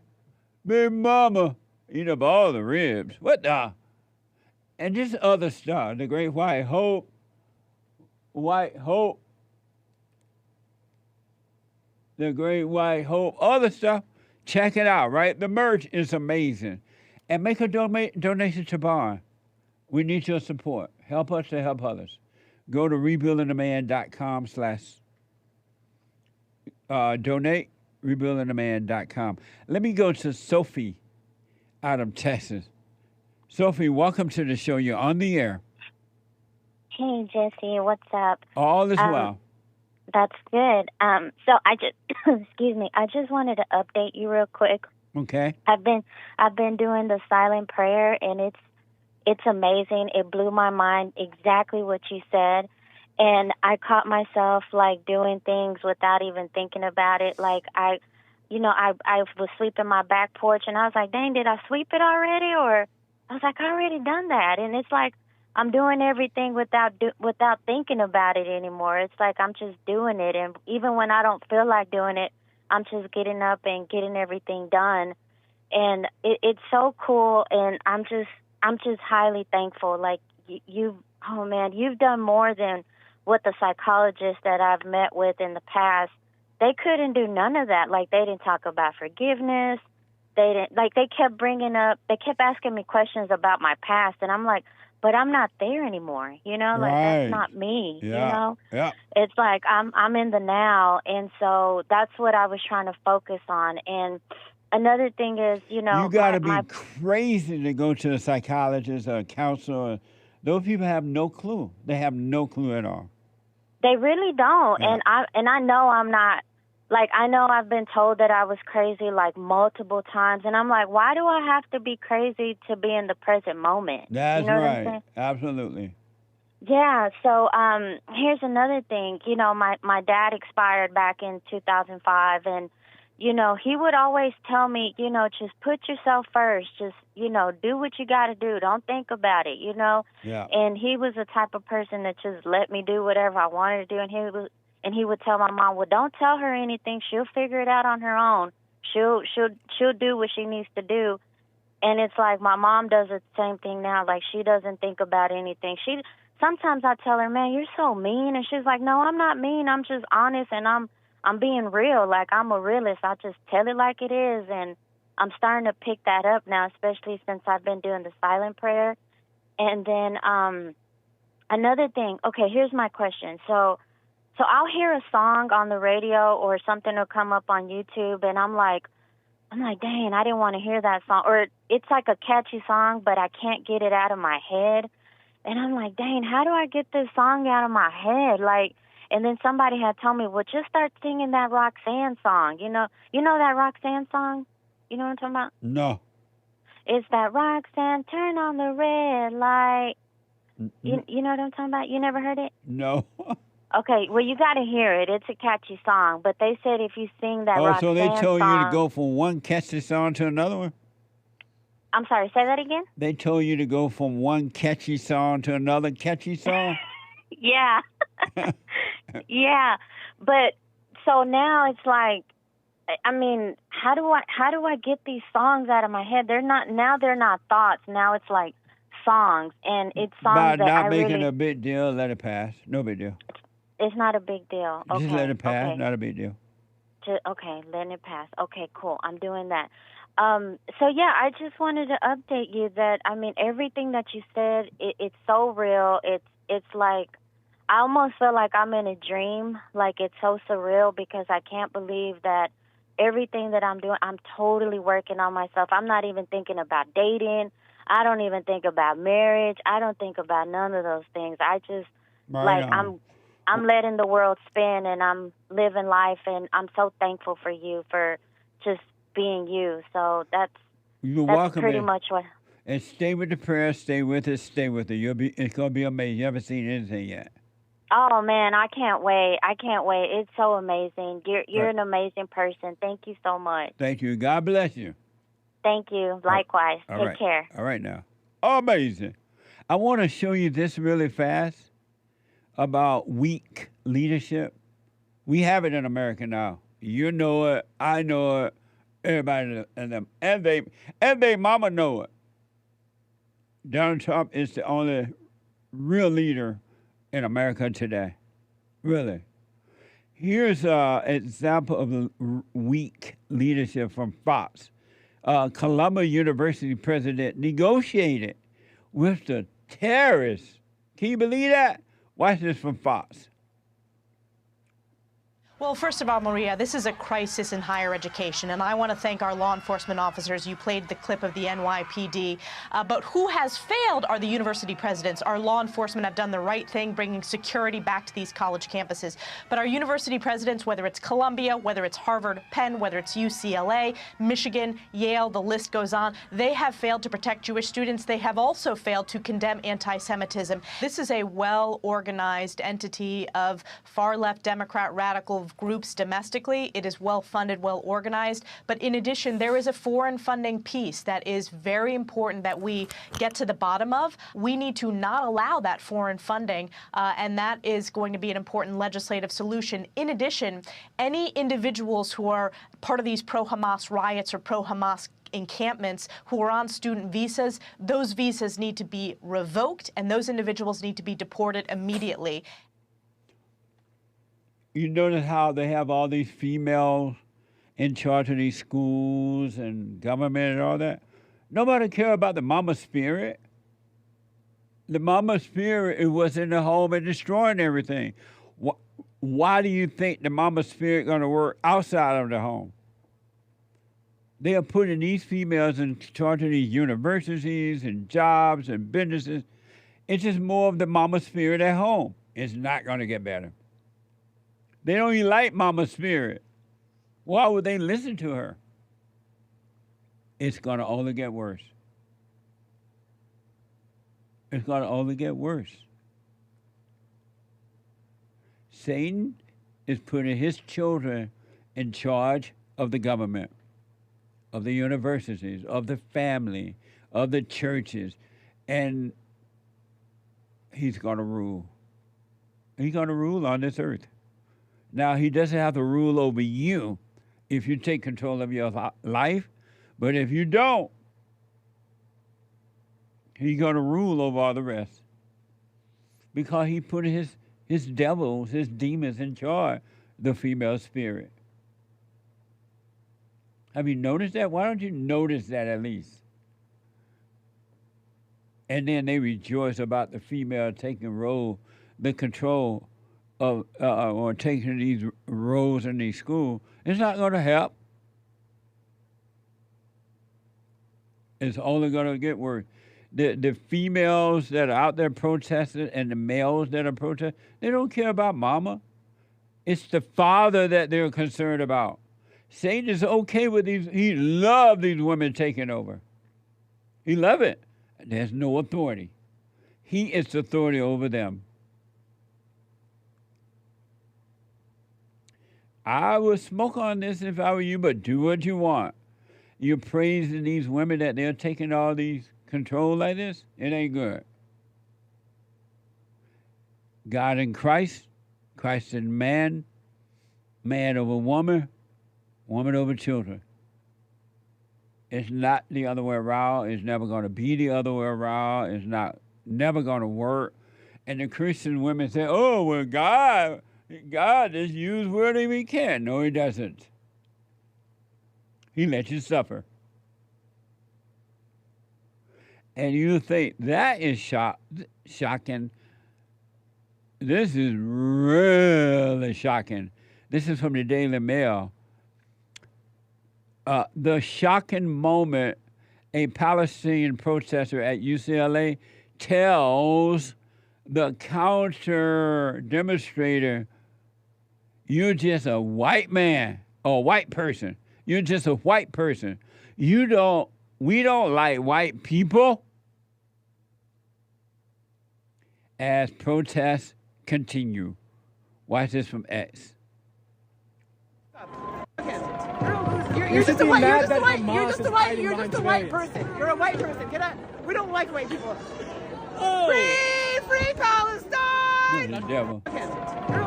You're just a white person. You're a white person. Get out. We don't like white people. We don't like white people. Free Palestine! Amazing. White people, you're the most hated species on this side of heaven because you do great things. And they're jealous. Because if they don't like white people, go back to Palestine, wherever they came from, and be free over there. But no, they decided to come to our country. Isn't that amazing? We don't like white people. And believe it or not, there's some dumb white people protesting in the camp with these stupid people. And they don't even like you. That reminds me of when Black Lives Matter was destroying America. They didn't even like black people. Black people had to walk very carefully in the protesters and be careful what they said. But they were out there. What's wrong with white people? I want to see that. Are we able to play that particular song? This is from the Daily Mail. This is, I say shocking, but not really. Because white people, they let everybody walking all over them. This is from the Daily Mail. This evil female we don't like white people. Don't come up in here. The shocking moment a Palestinian protester, pro-Palestine protesters at UCLA tell a counter-protester, you're just a white person. We don't like white people. As protests continue. Watch it from S again. You're just a white person. You're a white person. Get out. We don't like white people. Oh. Free Palestine! You're just a white person. You're a white person. Get out. We don't like white people. Oh. Free Palestine! Isn't that crazy? And look at the stupid systems. Well, look like white people in the protest. And that, just think about that. She making clear we don't even like white people, but yet they look like some stupid white kids standing around in the protest. May God, I don't know what happened to the whites. I keep thinking I know, but they have taken the joke too far as long as when it comes to being have fear. What's wrong?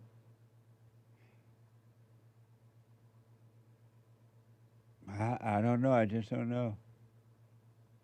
The worst thing you can have in life is fear. And fear is something you can take away from yourself. You can't overcome it, though. It's not a natural state of being. The Great White Hope, Donald Trump response. This is from Citizen Press, Free Press. The Great White Hope, Donald Trump released a new ad in response to the campus protest.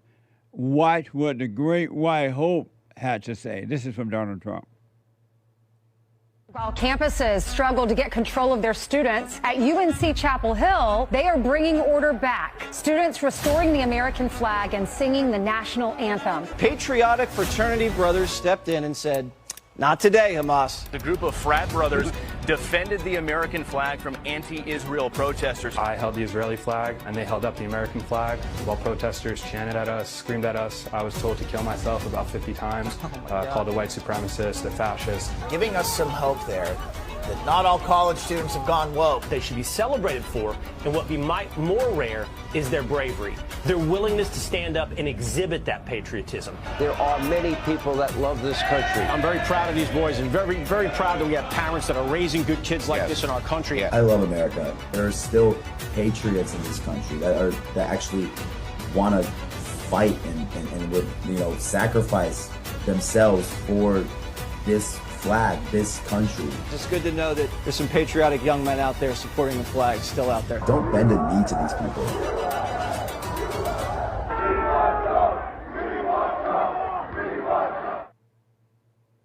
We want Trump. The Great White Hope, making America great again. Isn't that amazing? The children of the lie, they hate seeing that. They don't understand. Why don't they hate him? Why don't y'all hate him? Hate him. All the stuff we brought down on him. Why don't you hate the Great White Hope? It ain't working. And last but not least, the females love Donald Trump. The females love the Great White Hope. Watch this from X. Thank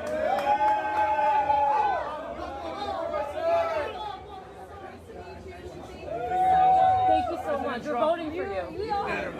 We're rooting. Oh my God. Thank you.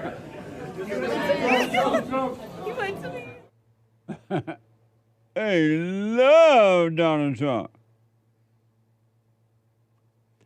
I want to encourage you, just watch him. Let him go through what he got to go through. And watch. And in the meantime, watch your life and go through your situation, whatever they might be. Overcome. It's a mean, nasty world out there. Human beings are evil. They have no love. But you can be free. You can be free. Isn't that amazing? Let me go to Brent out of California. Brent. Oh, there's it. Welcome to the show. You're on the air, Brent. Hey, Jesse. Hey. So, man, I've been watching your fellowship, pretty much tuning in every day. And, man, when you said we were not working on ourselves, that hurt not me, Jesse. You say what now? You said during your fellowship, I think it was last Sunday, not this last Sunday, but the Sunday before last. You said with the biblical question, it seems like, and you could be wrong, but you're not really working on yourselves. And so we attended a fellowship, me and my wife, yesterday, and your biblical question, can you ever really know another person? So let me, one thing at a time right now. You said that last Sunday, you say that you were not working on yourself? Yes. Why you were not working? No. Oh, I'm sorry, Jesse. There's a misunderstanding. You had said, and don't ask the black man to remember, but the Sunday before last, you said, it seems like with the biblical question that you're not really working on yourself. Oh, I got you. Oh, okay. Okay. I got you. So, man, that hit a nerve with me. And why? I'm like, what? Because I was thinking to myself, even kind of like the woman in church, she's like, what do you mean I'm not working on myself? I'm staying in the silent prayer. I'm trying to stay conscious. I'm thinking about your biblical question. But it was during yesterday's fellowship. But why were you moved by that last Sunday, though? Before last Sunday, why were you moved by that statement? I'm getting to that. Oh, okay. So it happened yesterday that I realized, or it dawned on me, oh my gosh, I'm really not working on myself, because my wife was raised by her father, and she said to me that beta, but she said something really profound to me about your biblical question: can you ever really know another person? No, you can't, because you're not God. And she was saying, man, I kept waiting for somebody to say that response yesterday in the fellowship. No, you cannot know another person because you are not God. You're trying to play God, and actually all the hell in your life is, and I'm saying this, my wife didn't say that. But, right. I can realize every single time I try to play God, my life is hell. You think you want the promotion, you think you want to be this, you want to be that, you're reaching, you're striving, your life's going to be hell. So can I answer this week's biblical question? You want to ask it again? What is real power? Letting go. Let go and let God. If God is the most powerful being in the whole universe, and he knows what is best for your life, just let go. Let go of all thoughts. Let go of all this mess. Well, I appreciate that, Brent. I'll put my little 2 cents in on Sunday. Thank you for that, buddy. Awesome. Hey, thank you for taking my call. Absolutely. You too, buddy. You too. I got to take a quick break. 1 more hour to go. Hake is coming in with the hate news, not the fake news. And I'll be back in a moment. One line open at 888-7753-773. 888-77-JESSE. Back in a moment.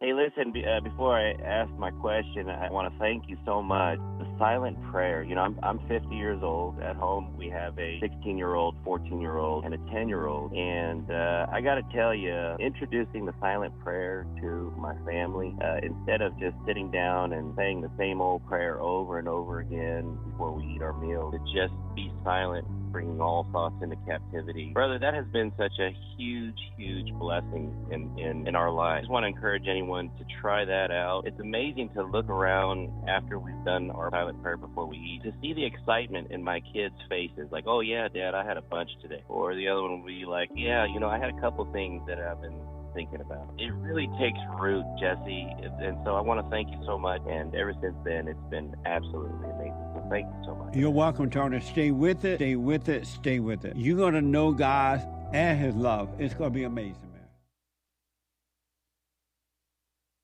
We're taking it back. A whole lot of mess going on in the world. This is the end of hour 2 already of the Jesse Lee Peterson Show, Female Monday, May 6th, AD 2024. There is one line open. You can call in right now during Hake News, not fake news, and JLP will be right back to your calls, and we'll get to the rest of the Super Chats and more great stuff after the Jesse Lee Peterson Show, thehakereport.com. And after the Hake Report, Joel Friday TV. He's back Monday through Thursday, 11 to 12 Pacific time. That's 1 to 2 Central, 2 to 3 Eastern. American Anchor Baby right after him at noon Pacific, 2 Central, 3 Eastern, until 2 p.m. Pacific time. American Anchor Baby on YouTube, Rumble, Gorgonzola on D Live, and elsewhere. Twitch, even. The 2024 Met Gala, whatever you call it, is today. Stars, quote unquote, will soon showcase a plethora of bold and outlandish and no doubt vulgar outfits at the Met Gala in New York City. CNN is all into the New Year's theme, this year's theme, the Garden of Time. Rest in peace, Bernard Hill. British actor, English actor, Bernard Hill, I don't know. Best known for his supporting roles in Titanic, as the captain or something like that, and the Lord of the Rings trilogy. He was in Return of the King and others back in the early 2000s. Titanic was in the mid-late 90s. His family announced that on Sunday he died at the tender age of 79, gone too soon. In the hit 1997 film Titanic, the overhyped one, this Bernard Hill man played the ship's captain, Edward Smith. He also appeared in 2 parts of the Lord of the Rings trilogy as Theoden, King of Rohan. So rest in peace, Bernard Hill. Communist May Day in China, 295 million trips people made in mainland China within the country during the 5-day May Day holiday. Isn't May Day a communist fake holiday from hell? It ended on Sunday. The Ministry of Culture and Tourism said that. Still, data shows many travelers cut back on their spending, a sign that consumption in the world's second largest economy remains sluggish. Everybody's doing poorly because our greatest president's not in charge of the world. Mass coral bleaching, heat waves. Quote, what is happening now in our oceans is like wildfires underwater. That's this research scientist woman, Kate Quigley, stated, according to CNN, describing the mass coral bleaching event in Australia's Great Barrier Reef. Bleaching occurs when marine heat waves put corals under stress, causing them to expel algae from their tissue, draining their color. The corals are casualties of surging ocean temperatures that smashed records in the past year. What a mess. And that's that propaganda to make you do globalist socialism in the name of climate change, maybe. Anyway, House Speaker drama. This is empty drama. House Speaker Mike Johnson, the Christian rhino, could face a vote over his ouster this week, a pivotal moment that presents a major leadership test for the Louisiana Republican. Or is he a Republicant? Remains to be seen, I guess. Even though he's expected to prevail, Democrats said they will likely vote to kill the effort led by GOP Representative Marjorie Greene. They call her Marjorie Taylor Greene. I'm shaking my head. Of Georgia, effectively ensuring Mike Johnson won't lose his job. Even if the vote fails as expected, it still threatens to set up a major showdown on the House floor and intensified divisions set up at among House Republicans, right, who control a razor-thin majority in the House. Some hardline so-called conservatives have been highly critical of Johnson's speakership, particularly after he helped pass a major foreign aid package with assistance for Ukraine last month, maybe with the blessing of Trump. I don't know. I'm James Hake. Now back to JLP, Hour 3.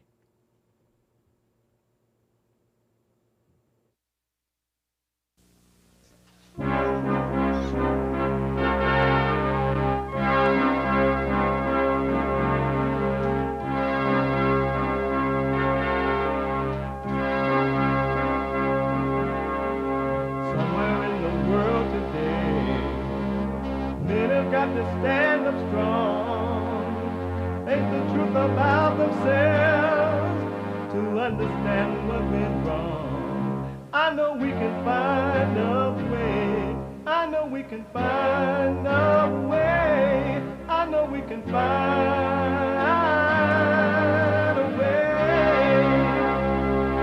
to stand up, stand up, stand up.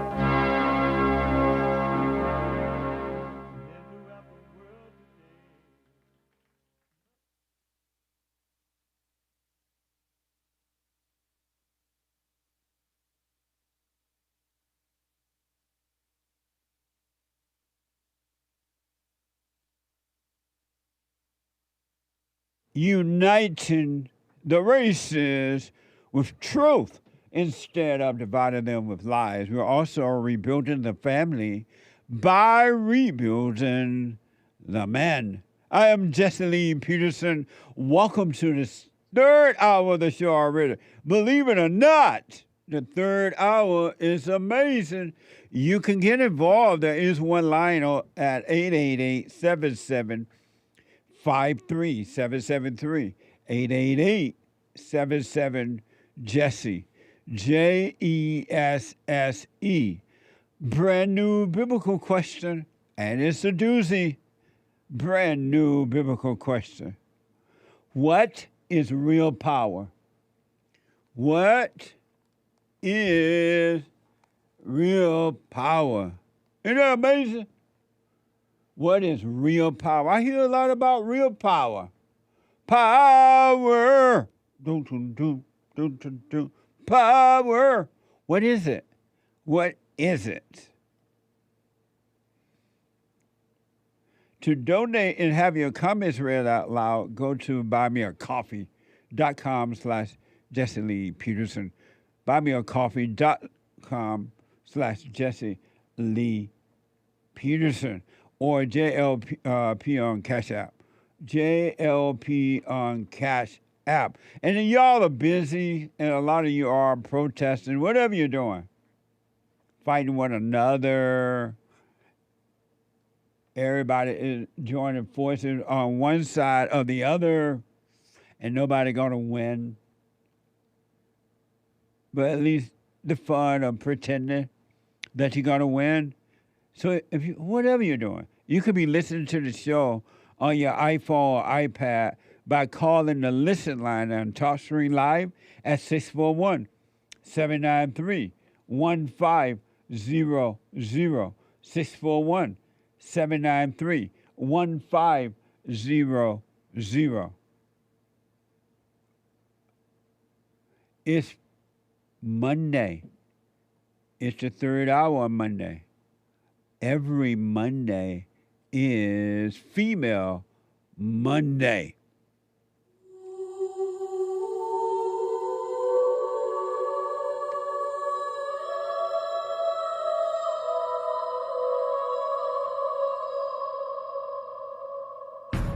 I like to make men uncomfortable. All my life I had to fight. Let women take over. Some of us believe that women are getting paid less than men. I proudly say I'm a feminist. Thank you. Yeah. Deep in their soul, they want to be home with those babies. We've been lied to for so long. Amazing. So my experts are coming in, and I have a question for them as they're coming in. While they are, I'm going to take a couple of calls while they're on their way in. It's a very mamma mia, la Cicia. Gracias. Interesting question. I want to hear from them about this. And while I'm waiting, I want to go to Colin out of Tennessee. Colin, welcome to the show. You're on the air. Hello, how are you today? All is well. How you doing? Nice. I'm doing fantastic. Thank you so much. So, I mean, I could talk to you for days, I guess. I'd say maybe I can answer the biblical question real quick. What is real power? What's real power? I would say surrender. Surrender? Yes. Being able to surrender allow God's will to happen. Being able to surrender to allow God's will to. Being able to surrender to allow God's will to happen. Oh, okay. I appreciate that. I want to respond, but I got to wait until Sunday. Amazing. Awesome. Thank you. I did have one other thing, I guess. Okay. I just thought it was funny about the counselors earlier. I tried to share like just the whole idea with a friend of mine who's a counselor. I never got counseling with him, but he when I showed him, like, and this kind of goes back to like the stuff that's been going on. I hear it a lot in the show, and I called up once before about sharing stuff with people and like you know, how you shouldn't do it, right? Right. Yeah. But I guess that's interesting with counselors. Like, I guess it's just a bunch of folks, a lot of them, not everyone, I suppose. Not all, but... Not all, but most. Yeah. But anyways, yeah. But yeah, he thought that he just responded back in one word: dangerous. when I shared the idea that you should apologize to your mother, the week before that, he had told me that his mother had slapped him in the face and blamed him for all sorts of stuff, like basically had traumatized her son terribly. Yes. He's a counselor, giving marriage counseling and whatnot. It's just a mess. What a mess! Did you remind him that his mama smacked him in the face? Like you said, don't push too hard. Don't try to proselytize too much. Yeah. You know, let them live in their hell, you know. Yeah, absolutely, man. But it's amazing. It's kind of wild. I've noticed, like, listening on other platforms and stuff. It's almost like I hear people say "nice." I say that so much now. Nice. My wife will say something terrible. Nice. Nice. Amazing. Sound like Joel. I think you should make a T-shirt. I think I'll buy 100 of those T-shirts. Yeah. It just says "nice." Good idea. On it. Thank you. Well, I'll buy 100 of them. Wow. Remember you said that. Okay, I'll finally contribute by buying 100 of those. Nice. I'll pass them out. I'll pass them out. Okay. For free. Absolutely, man. Well, I appreciate that. All right. Well, I appreciate it. Thank you. All right, and I'll put my 2 cents in on Sunday. All right. All right. Thank you, buddy. Amazing. 888-7753-773. So before I go back to the phones and your super chats, I want to get a response. And just FYI, so you all know out there in the radio world, I have not discussed this with my producer or anyone else. I just heard about it that I remember hearing about this. My producer may have put it in the packing last week, I'm not sure. But I have not discussed it with him or anyone. And so I thought, let me get my experts on this one. And I want to hear what they have to say about it first. This is, as far as I'm concerned, I could be wrong, but as I'm concerned, it's another attack on white people. But we'll see. This is from Fox. New and heartbreaking video shows how far a father pushes his 6-year-old son during a grueling workout. It shows a heartbreaking video of how far a father pushes his 6-year-old son during a grueling workout. Huh? Grueling. Yeah, grueling workout. Watch this from Fox. What the? That's now, Jesus. new and heartbreaking video shows how far a father pushed his 6-year-old son 2 weeks before the child's death. This surveillance video from a gym was introduced in court as evidence. It's from 2021. It shows Christopher Gregor putting his son, Corey Micolo, through a grueling treadmill workout. The child can barely be seen above the machine. His dad allegedly put him on the torturous workout because that father said he was too fat. Corey can be seen trying to keep up with the pace of the treadmill before falling off several times, with his father forcing him to get back on the machine. Before dying, Corey suffered several bruises. His father is now charged with killing him and still blames the child's death on pneumonia. Corey's autopsy says he died from blunt force injuries with cardiac and liver contusions with acute inflammation and sepsis. When you see this case and you see the results of the autopsy, does it look like the father caused his death? Just looking at that video, my answer is yes. You know, this father, if you know the story, this father didn't know he had a child until the kid was like 3 or 4 years old. He took full custody of this boy at I want to say at about 4 years old. The mother lost custody. And matter of fact, she wasn't even granted visitation for a while. He had the kid in Little League. The kid was not malnourished. The medical examiner said that when he passed, that his blood results came back, that his blood went septic. He had pneumonia. And there's also testimony that the physical bruising that he had. Let me also say this. Between that 12 days between this event and the date that he passed, he had even tried out for football, did well, you know, for a flag football team. He did very well, was accepted to the team. The mother had taken him to 3 different hospitals to try to prove abuse. 2 of the doctors said that his blood was septic, and she kept removing him and taking him to another hospital. So finally, when she drops him back off, you know, a day later, you know, he's lethargic, he's asleep. And he calls the mother up and says, hey, what's going on? He's sleeping. She says he's always like that. But 2 doctors had told her the week prior that he's septic right now. He died, he had pneumonia. This father did not kill his son. Can I just ask, so when you watch the video, that does not look like abuse to you? That doesn't look like abuse to me. I mean, to run your son, to run a boy. I'm glad they didn't have videos of football practices in the 80s. Seriously. Now, whatever he did, it looked like he bit him on the head. That looked kind of weird. But as far as running your son, making him push himself, I don't see a problem with that. It's rough, and if you get emotionally attached to that, I could expect a lot of mothers to have a problem with that. Amazing. Interesting. So I wanted my experts to comment on this. To my far left is Hake of the Hake Report from 9 a.m. to 11 a.m. Pacific time, Monday through Friday.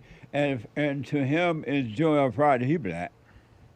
Joel Friday TV at 11 a.m. Monday through Thursday. Joel Friday TV.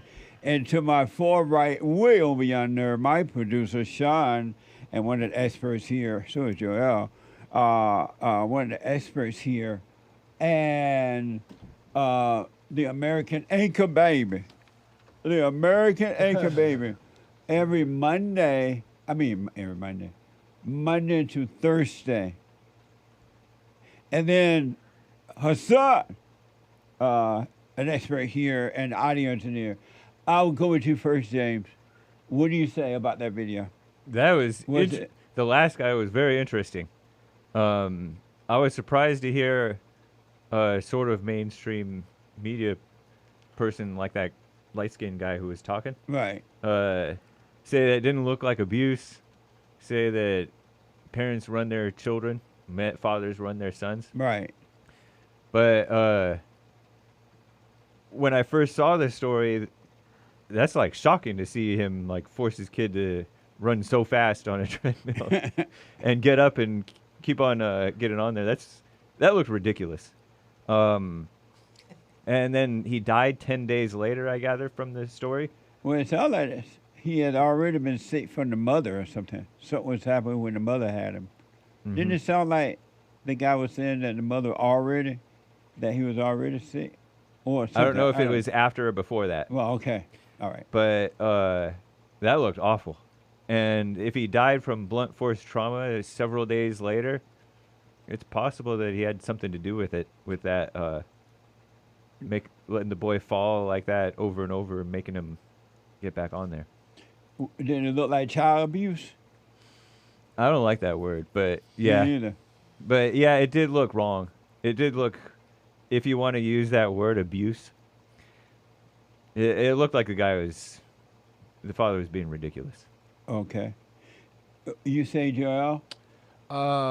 Yeah, I mean, I like what the light-skinned guy had to say. For one, to be honest, the mind really works with what you see, and then the imagination goes wild. Until he really brought that in, it kind of like makes you kind of think a little bit differently, the other guy. So it's hard to really have a full, like, legitimate opinion without knowing the full story. So before that guy, you had already convicted him? He was already going to jail. I had. You too? He was going to jail. I was Oh, convinced. so the guy had an influence on both of y'all. Well, I mean, because of you heard it. Because of the other information, too. Right. Right. So I think that You're it's a hard. convicted man. Well, not. I'm just still joking convicted. around, but Oh. all the what? information. I'm still convicting him. But all the information, yeah, it's hard to tell when you don't have all the information. But I agree with James is that when you look at the way the dad, regardless of whatever else is going on, he's like putting them on the treadmill, and then according to them, the dad was saying that he was fat. I mean, the kid is 10, he can be fat, probably still baby fat if that's true, right? So I don't think that it was necessary to do that all stuff with your kid and then throw him on the treadmill. He falling on his face on the treadmill, get back up, he throw him, he bite him in the head. I doubt that happened. The bite on the head thing that the guy Right, said. they weren't for sure. It Right. looked like he bit him. But regardless, it does seem a little bit much to be training a child like that. And to be honest, this happens more often. We just don't see it. All these athletes are trained hard, maybe not in such a way, but they're trained hard from like 3 years old up until. So I don't think that's, to be honest, to train a child like that in general, to put them in these sports at an early age and make them like do it all year round. I think that's abuse in general. So I do agree with James. I think this is a case of overdoing it with a child. Okay. It sounded like the mother was no good either because she didn't even get custody at first. Right. The father had a conscience. The father didn't even know he was a father until like the boy was 4 years old. Sounds like a messed up mother. And she didn't get, and then he got full custody. The child was in a bad situation either way. Amazing. Sean, you say? Overdoing it. That's what he did. He overdid it. The father did? Yes. He said there's a line, right? There's a line, and he stepped over the line. And by doing what? By throwing his kid back up on the treadmill, by telling him he was fat, by throwing him back on the treadmill. I think the most interesting part of the story is that he only knew the kid for a year. So the kid is 6, but he only knew him for a year of his life. Like the most recent year of his life is he didn't grow up with the father. He grew up with the mother. So maybe the father like saw the mother's, influence on the kid and image and took it out on him because he was mad at himself for not protecting him from his mother. So it's all messed up, it's all messed up, but that's not what you do when you react to that situation. If you finally have a relationship with your son, you see the mother's image in him, and you react by throwing him up on a treadmill. Yeah. He's 6. To make him tougher or whatever. You're if fat. that's the case. He's 6 and he's not fat. And you don't have to I know, go. He's a 6 little fat. but he didn't. You're supposed to go a little bit slower if you're trying to lose fat. Of course. But you're not even But supposed you to don't be. have time to wait. Of course. You're just supposed to be on a bike, riding a bike down the street. That's how you lose baby fat. You don't be running on a treadmill at 100 miles an hour. The dad looked fatter than the kid. And also, since when do we call like the guy who was commenting on it the light-skinned black guy? Yeah. Why don't we ever say dark-skinned white guy? I know. That's a good point. The one drop rule. It only goes one way. That's the one drop. He's on rule. Fox Soul. He's black. Was that Fox Soul? Fox Soul with the purple color scheme. The light skins are mixed. I'm calling them mixed. Yeah, I think there's a line, and he went over the line. Doug says Lord have mercy. tough He guy. ain't even here. Yeah. The tough Bond guy. He's light skinned. The tough guy bit Doug. I just got a text from Doug, and he said, "We have been made so soft that we look come back to your the mic. video is. It looked like the video looked like child abuse. Ain't nobody asked. Yeah. I agree. I agree with Doug. Doug is based. So you say? I'm sorry. Doug is right. I mean, Just it look like child. A video make it look like child abuse, but because we so soft. You say? I do say that I thought he was 10. So 6 is a little early to, but, if he's wanting to get into football and all this other stuff, you gotta. Oh, the boy wanted to be in football? Well, I don't know. Isn't that what they said? He did play flag football. Or did I just hear that? No, he didn't. In between this incident and him dying, he played flag football and did well. Tryouts. Athletic. Oh. Well, there you go. Yeah. So, you gotta. I'm for the Joe Jackson approach. Well, look what I got Where's Michael Joe Jackson now. Look where He's I in got heaven. Michael. So yeah, but look at Tiger Woods. His. Look what I got Tiger. Yeah, but it's gonna happen anyway. I think there's got to be a little bit of. But I don't think he was fat. The kid definitely didn't look fat. He looked a little fat. Did he? But you're right. The dad looked fatter. What the? I think the dad was trying to live It's through okay, the son. The dad can be fat. He old. Yeah. The father You is don't like. want your kid to be fat. But the father is like clearly caught up in his own ego, pushing the son. Because he's like, Sure, oh, Hassan, whatever. play that video again for us. Yes, sir. Just so now everybody can get a clear perspective of what happened, or they're saying that happened. In the meantime, you think the guy should be in prison? Let me know who you're ready. Ready. Oh, okay. Now, new and heartbreaking video shows how far a father pushed his 6-year-old son 2 weeks before the child's death. This surveillance video from a gym was introduced in court as evidence. It's from 2021. It shows Christopher Gregor putting his son, Corey Miklo, through a grueling treadmill workout. The child can barely be seen above the machine. His dad allegedly put him on the torturous workout because that father said he was too fat. Corey can be seen trying to keep up with the pace of the treadmill before falling off several times, with his father forcing him to get back on the machine. Before dying, Corey suffered several bruises. His father is now charged with killing him and still blames the child's death on pneumonia.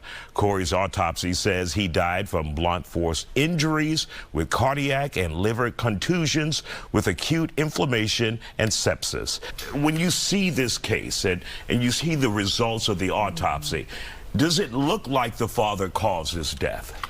Just looking at that video, my answer is yes. This father, if you know the story, this father didn't know he had a child until the kid was like 3 or 4 years old. He took full custody of this boy at I want to say about 4 years old. The mother lost custody. And matter of fact, she wasn't even granted visitation for a while. He had the kid in Little League. The kid was not malnourished. The medical examiner said that when he passed, that his blood results came back, that his blood went septic. He had pneumonia. And there's also testimony that the physical bruising that he had. Let me also say this. Between that 12 days between this event and the date that he passed, he had even tried out for football, did well, for a flag football team. He did very well, was accepted to the team. The mother had taken him to 3 different hospitals to try to prove abuse. 2 of the doctors said that his blood was septic, and she kept removing him and taking him to another hospital. So finally, when she drops him back off, a day later, he's lethargic, he's asleep. And he calls the mother up and says, hey, what's going on? He's sleeping. She says he's always like that. But 2 doctors had told her the week prior that he's septic right now. He died. He had pneumonia. This father did not kill his son. Can I just ask, so when you watch the video, that does not look like abuse to you? That doesn't look like abuse to me. I mean, to run your son, to run a boy. I'm glad they didn't have videos of football practices in the 80s. Seriously. Now, whatever he did, it looked like he bit him on the head. That looked kind of weird. But as far as running your son, making him push himself, I don't see a problem with that. It's rough, and if you get emotionally attached to that, I could expect a lot of mothers to have a problem with that. Amazing. There's an interesting fact that is made about how between the date of him falling off the treadmill and then the day he died, between that 12 days, he went and tried out for the football team. So it wasn't like And he did was well. on this treadmill. Because what it seems like is he was on this treadmill and then he was being abused and then he went to the hospital and died. Yeah. I'm thinking he died that night. Right. But that's not what the No. black guy is saying. He said there's more context. So to see that again also, I mean, I do think it's still a little bit rough about the treadmill. Like he crossed the line a little bit because he's 6 years old. No 6-year-old needs to be training that hard to let him be a 6-year-old. But there's a big part to play that the mother involvement is not even mentioned. When she raised him up to 3 and 4 and he had pneumonia and he had all these different things that the doctor said that she was involved with taking care of that she didn't. So she has a big part to play too. So I said lock them both up.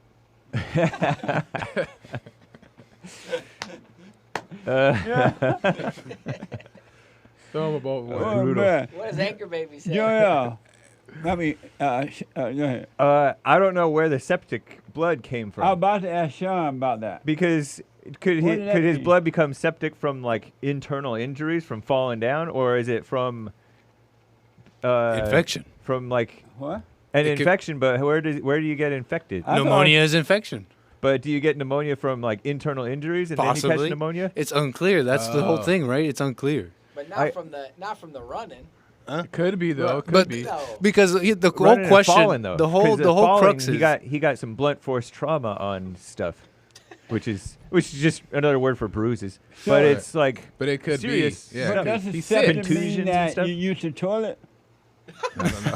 What? septic. Does septic mean you use the toilet? No, Not a septic tank. It means there's I don't like know. corrupt infection, bacteria, viruses, or fungi enter the bloodstream and multiply. So Oh. this Out of junk is control in infection. your. It's Oh. basically you're pooping inside your blood.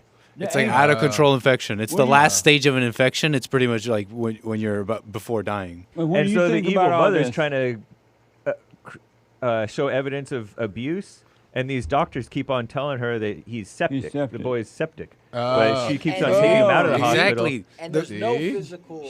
What'd you say about it, Nick? The crux of the whole thing is, did he Anchor go baby too far? for- The anchor whole baby. crux of the whole question is, did he go too far? And Right. you only know that the defining moment of going too far is what? Well, injury and all that. Sure, you can look at a video and it looks too far, and that's one thing. But I don't know. I wasn't raised that way, so I got the same shocking feeling. But I got to reserve judgment here because the like I'm saying, the defining thing here is he injured enough to die like that? Now, they're saying, yes, we have the evidence for it because we have an autopsy and all that. But I got to say, there's judgment written all over this because what about the question of the mother, the 12 days? She took him to these hospitals. He was septic and they weren't.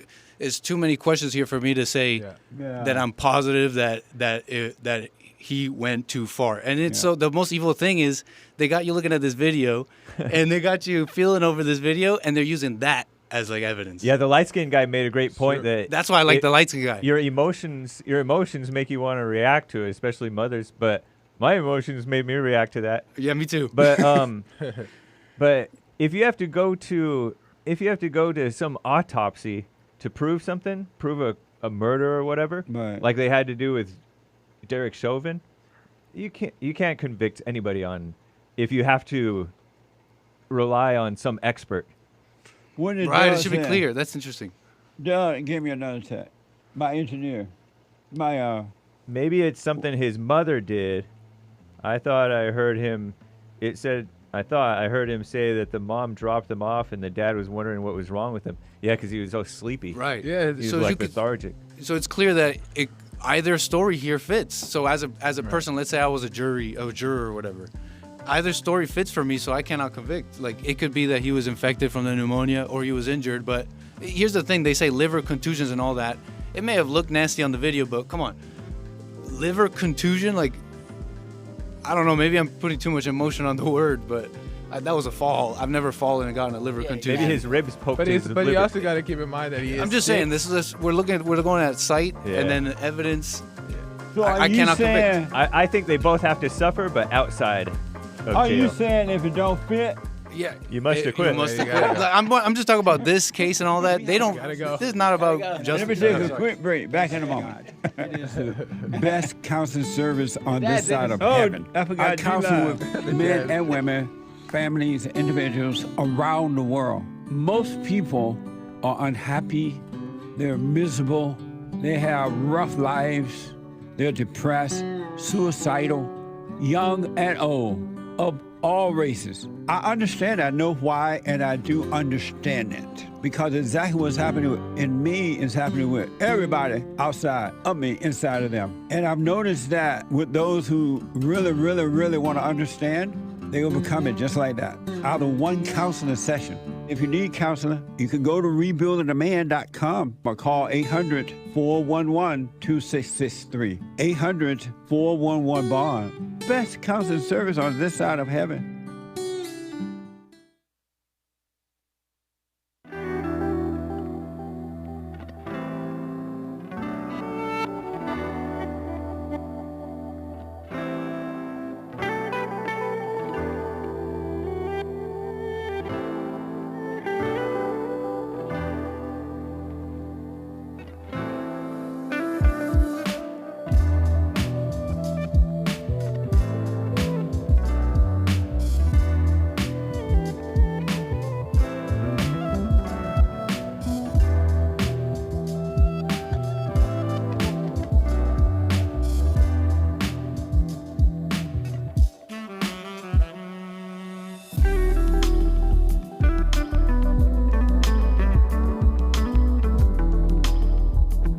I say in this case, if it doesn't fit, quit. It's too much, something wrong here. Anyway, couple quick announcements. The Hake Report is coming up at the top of this hour. TheHakeReport.com from 9 to 11 a.m. Pacific time. And after the Hake Report, JLP Friday TV. He'll be at 11 a.m. And then after JLP Friday TV, the American Anchor Baby. American Anchor Baby. Energy given to him by God. All right? Also, don't forget to support us on Rumble. Like, follow, ring the bell. Y'all know what to do, right? On rumble.com/Jesse Lee Peterson and cozy.tv where Christ is King. Cozy.tv/JLP. And, what's that? Huh? It's just his phone. It's an Amber Alert. It's an emergency. I don't have nothing to do. It's just his phone.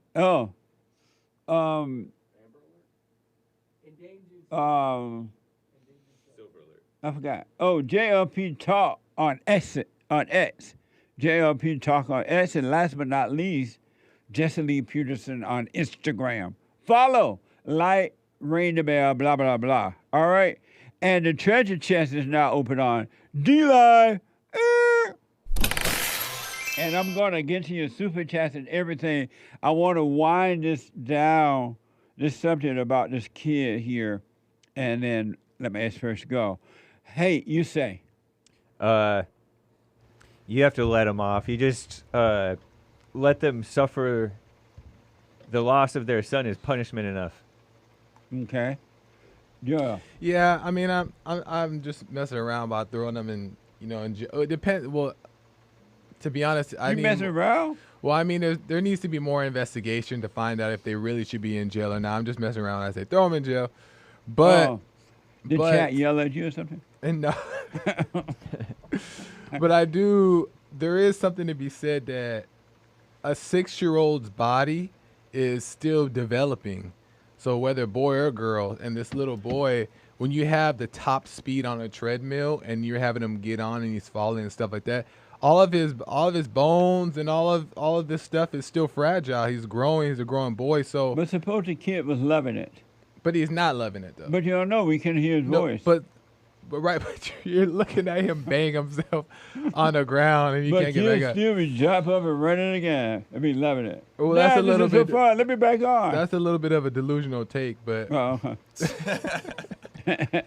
But the point is that like, even if so, you have to just keep in mind. Yeah, maybe the dad didn't mean to or whatever, but I mean, he's 6 years old. He can't be handling this type of stuff. His body is not fit for it yet. So it is a little bit cross the line. Should should he be thrown in jail and should it be all his fault? There just needs to be more investigation. But I agree with Nick is saying. So if as you well. had a son, you wouldn't let him run that fast on a treadmill? No, I wouldn't be training my son. You wouldn't let him run that fast on a serious. treadmill? No. You hear that, Doug? No. My dad Unless he made got me- on there himself and wanted to do it, but I wouldn't be throwing him on there. James' father made him run for miles, and he was sweating and crying. But I had to run with him. See? My dad was running too. He's like, See? "Stay with me." I'm like, ah. And you say, Sean? If the liver is contused, he must have been abused. There you go. But you say, Hassan? Well, it makes me think about kind of like the don't cut the baby in half concept that we talk about a lot. And I think that that's really the sad part here is the miscommunication between the mother and the father. And maybe that has to do with them not being together and whatever. But there needs to be more understanding of what's going on with the kid as far as this pneumonia situation or his overall health. And I don't know if that was communicated exactly well to the father. And I think that could have potentially had a factor in the physical regimen that he was putting him through during that time period. So, yeah, it just makes you think about that, how you always say don't cut the baby in half because that's what happens. So does it look like the father is guilty? I say no. Oh, okay. But he might be guilty of cutting the baby in half and not in that not getting all the information and pushing him during a time where he needed maybe to rest because of the pneumonia. Amazing. So What did Doug say? When I was My 6, engineer again? When I was 6, we were running and falling, and I had to work on the lawn. Exactly. Babies bounce. So when I see it the second time, I'm just not sure the father is guilty of anything. It doesn't seem like, because Sean made the point, suppose the kid was like loving falling and getting up, right? Especially little boys, they like that kind of stuff, rough stuff, playing rough. But in that clip, do you think he was loving it? If possible. The guy said that the father bit him on the head, but the father looked like he just put a chin on his head. Yeah, I don't know about the Sure, bit thing. right. Yeah. I think the kid was loving it. What do you say, Nick? Last word. Oh man. What? What if he was whining? I guess we really don't know, but it just seems like a reach. This seems like a stretch. You think so? What if the kid was screaming and whining, like not even like in pain, but like stop, like wussy, kind of like. Do you know what I'm talking about? Uh-uh.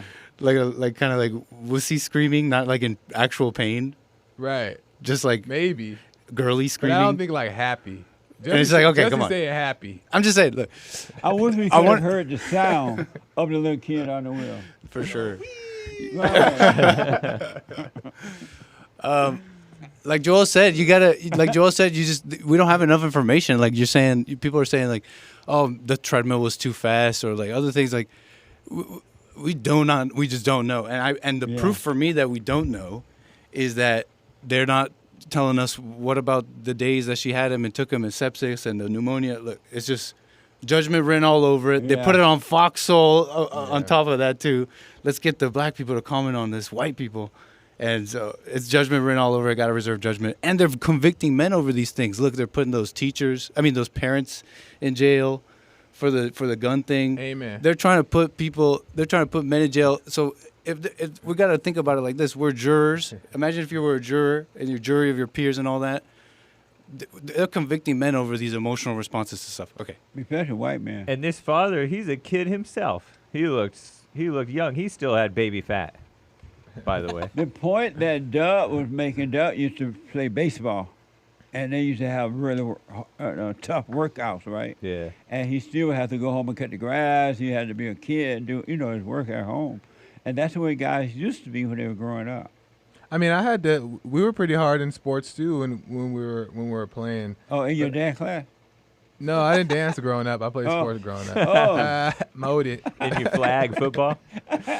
No, I played tackle football and I played baseball since I was 4. And we were doing. I thought you meant his dance class. We've been doing all those things. And when you were playing football? Yeah. We were playing tackle football. I was playing on defense and offense, both sides. Thank you very much. And I played baseball and football back to back all the way up until I was 18. In your face, Doug. So, not just special teams. But so we and special teams, by the way. But we were fine. But the thing is that like it was fun. That's not fun. That's overdoing it. So I'm not saying that he's guilty for the death. I'm not saying that, and I don't want to. We don't know. Because we don't know, Right. yeah. But I'm just saying that doesn't look fun for the child is all I'm saying. And if you think about it, the kid wasn't really protesting. He didn't he wasn't fighting it. He didn't walk away. He kept getting up and getting up. Yeah. Last word, Jay, then I got to run. Last thrown word. up, to be honest. Listen. Mind your business. Yeah. We need more. Oh, there was something else. You know how they talked about lack of communication and miscommunication? Right. That's just because they're angry. They hate each other. Oh, yeah. The mother and father. The mother clearly hated the father. Yeah. I just need more information. Nick.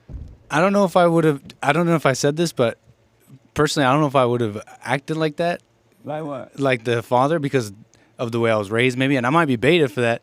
But I'm saying that you could look at that, say, I don't know if I would have done that, and still realize this is a clown show. They're not really about justice. This is a judgment thing. Like clown show reporting. Reporting and whatever is court stuff, whatever they're trying to do here, Yeah, it's not clear to me, and I would not convict. Sean. I think we have to normalize saying dark skin white instead of light skin black. What? Anyway, Hassan, he's trying to be inclusive. Last word, Hassan. Cutting the baby in half leads to death. And Joel thinks it's funny. I was trying to end on a deep point, but that's right. All right, thank you, man. Nice. That was deep. Thank you, guys. Yeah, Appreciate it. My experts, thank you, guys. Adrian out of New York. Adrian, welcome to the show. You're on the air. Thank you for holding. Good morning. Good morning. Yes, no problem. First, I want to say I love when all the experts, when all you guys are just chatting and having, just discussing what you discussed. Right. Discussing. Thank you. It's so much fun. And I wish that I had public relations skills, because I would love to work for you. I mean, it would just be amazing, but I don't. Amazing. Yeah, It would be so great. I'm looking for a PR person with experience. I know, and I've worked with men all my life, so I thoroughly enjoy it. I know I would have been that woman that can work with you guys. I love it. Nice. So I just needed a little advice. Well, first it was about yesterday's service. Uh-huh. It was amazing. And the last couple of services, all your services are amazing. But the last couple have been so deep.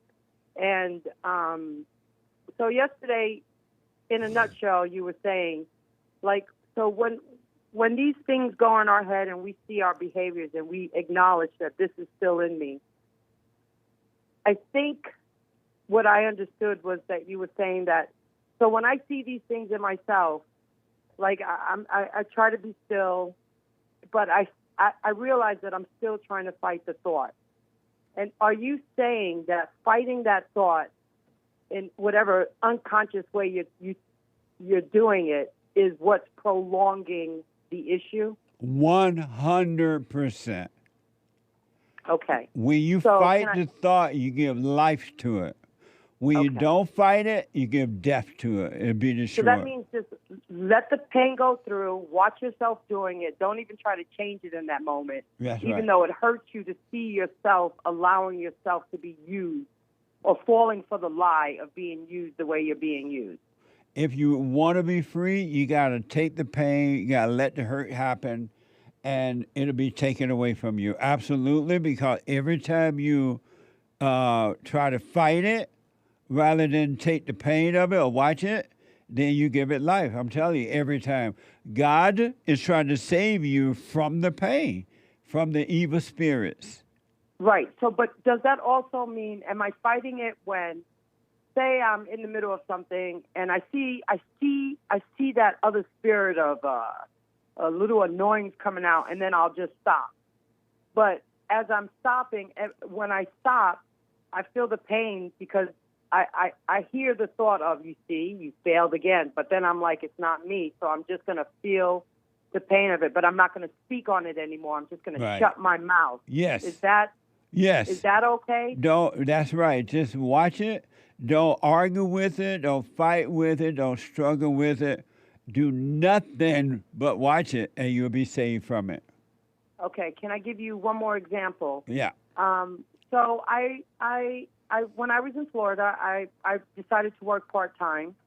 So I ended up working for some people that were not my type of people as far as culture. And I had bad experiences with them, but I figured maybe I'm listening to my thoughts. Let me give it a try. It seemed professional enough to me, and it also seemed like an opportunity to learn some stuff that I didn't know. So I was showing up on time. Everything they taught me, I was executing. And, you know, I'm definitely a person who believes to be on time means you're like almost a half an hour early to work, but you don't start until you're on the clock. And what they asked me to do, I did. I did it to the best of my ability, and I was as professional as I could be. And I loved working in an office because I worked in construction before. So, to, you know, dress up nice and go to the office. Because of time, what's your question for me? Okay, sure. So anyway, I ended up leaving the job because there was a lot of confusion, and I could just see that it was just crazy. So they were supposed to send me my last paycheck by the next pay period, and they didn't. So I let it go for a little while, which is my fault. So I finally just wrote a letter saying that, you know, stating the hours that I worked, blah, blah, blah, and that if they don't pay me what they owe me, that I'm going to have to go and pursue it through the law because it's being vengeful. And this is part of the reason why I left the company. Am I wrong for doing that? Or because I don't want it to ruminate. I just want to handle it and then let it go and see what happens. But I'm not. I don't know because it's like I don't know. I don't know because I don't know what the company, why they delayed the check or anything like that. But I would definitely contact the head of the company, whomever run the company, and ask them about it so you can get a clear picture. And if they owe you money, they owe you money. Right. So I have a legal right to pursue it. If you owe you money, 1%. Okay. All right. That's all I wanted to know. Thank you. You're welcome. Have a good day. You too all now. Right, bye-bye. All right. Super chat. Super chat. Super chats. Over on buymeacoffee.com/JLP Talk, Wayne, I am that I am, bought one saying, stop engaging the thought. It's that simple. You can't stop the thoughts, but you can stop fornicating with them. Ha! The Bible refers to it as spiritual adultery. God is your husband, and you are committing adultery with this strange woman. Simply stop. Cut it out. Amazing. Thank you. Appreciate it. Wayne, I am that I am, says, it's unclean. You cannot enter the kingdom that way. He loves you and will not condemn you for doing it, so no condemnation. Simply resist. What the? Flashlight emojis. What? Flashlight? Yeah, flashlight emojis. Thank you. Amazing. Thank you. Kevin from Valley Stream, New York, bought our coffee. Answer to the biblical question. What is real power? What is real power? Real power is self-control, and it's as simple as that. Also, should males go to baby showers? Thanks. No. Any male that go to a baby shower, you got some real issue. Really. The baby shower is for the women only. What the? What the? Come on, man, something you can say no to the woman about. And if she bitch about it, let her bitch. But something you just gotta say no. You know what I mean? I know what you mean. Amazing. Come on, man. Thank you. Henry Ford lives with a diamond. The shekels flow like Guy blood in wars for Israel. Right on. I love that. Nice.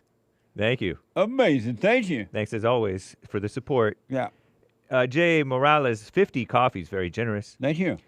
Jesse, today is Get Tick Day. Laughing face with tears coming out. Sideways laughing face with tears coming out. That's for today? Yeah, Get Tick Day. Get Tick Day. Oh, yeah. Talk about yesterday. Amazing. Thank you. Danny bought a coffee. All right, Jesse and the lads, do you know what happens when people see red? For example, you are completely calm, but then someone hits you and you go into attack mode and all sound is blocked out. Has it ever happened to any of you? Not me. I see red when I see you. It's a song. Thank you. Sort of. Yeah. Stuff has happened. You see like red? I don't know if I've seen red, but A woman smacked you, you saw red? No woman has ever smacked me. Ooh. But yeah, my hearing is going a little down. Huh? You haven't lived until you got smacked by a woman. Thank you. I've never been smacked like that. But you have, right? I've never been smacked, but I have seen. I have sort of gotten maybe like cloudy vision and hearing gone down. Okay. And aggression. Nice. You being aggressive? Felt aggressive. Oh, okay. Thank you, Danny. Thank you. C bought a coffee. Hey, Jesse, have you met a white person supporting Trump thinking that he is against Islam or the blacks or immigrants? What? Have you met a white person supporting Trump thinking that he is against Islam or the blacks or immigrants? No. No? A white person think that they're against Islam and all that? Yeah. I don't know. I don't know what that means. Have you? Yeah. You met a white person who supports Trump. Who I'm thinking that he is against Islam or the blacks or Who immigrants. was thinking that? I am. You thought I'm thinking that the white person is against Islam or the blacks or immigrants. And that's why he supported Trump? Partly, yeah. I not that I'm aware. I won't say no, because, you meet all kind of people, but I don't know. Thank you. Thank you, Sion. Yeah. Aries. That was Sion? Mm-hmm. Sion, what the? Thank you, Sion. One diamond from Aries 1 on D Live, no message. Thank you. Adam bought a coffee. What does believe into something mean? For example, don't believe in the Bible, but only believe in God. What does believe into mean? That's a good question. If you believe it, I guess you become one with that you believe in. I don't know. That's a good question. Thank you. Nice. Yeah. Canadian David is a monthly supporter on Rumble. Irish Caesar, a.k.a. Sean. He also says, Joel is ripped. What the? How you know? I guess he saw him on the screen. Oh, amazing. On the screen, when it's small, he looks ripped. You be that. Thank you. Shout out to the top supporters on Buy Me a Coffee from the past 90 days. Gen C, Gavin from North Georgia, I think, and Soul Conscious. That's cool. And shout out to the top contributors on D Live today. Henry Ford Lives, Kid Combo 1.0, Games for Rec, and the rest of the supporters. And thanks, guys. Oh, hey, Just Pray NYC gave a Rumble rant saying, hey, I go to such and such pastor's church and would like to something. Nice to hear from you, Just Pray NYC. Thank you for the Rumble rant.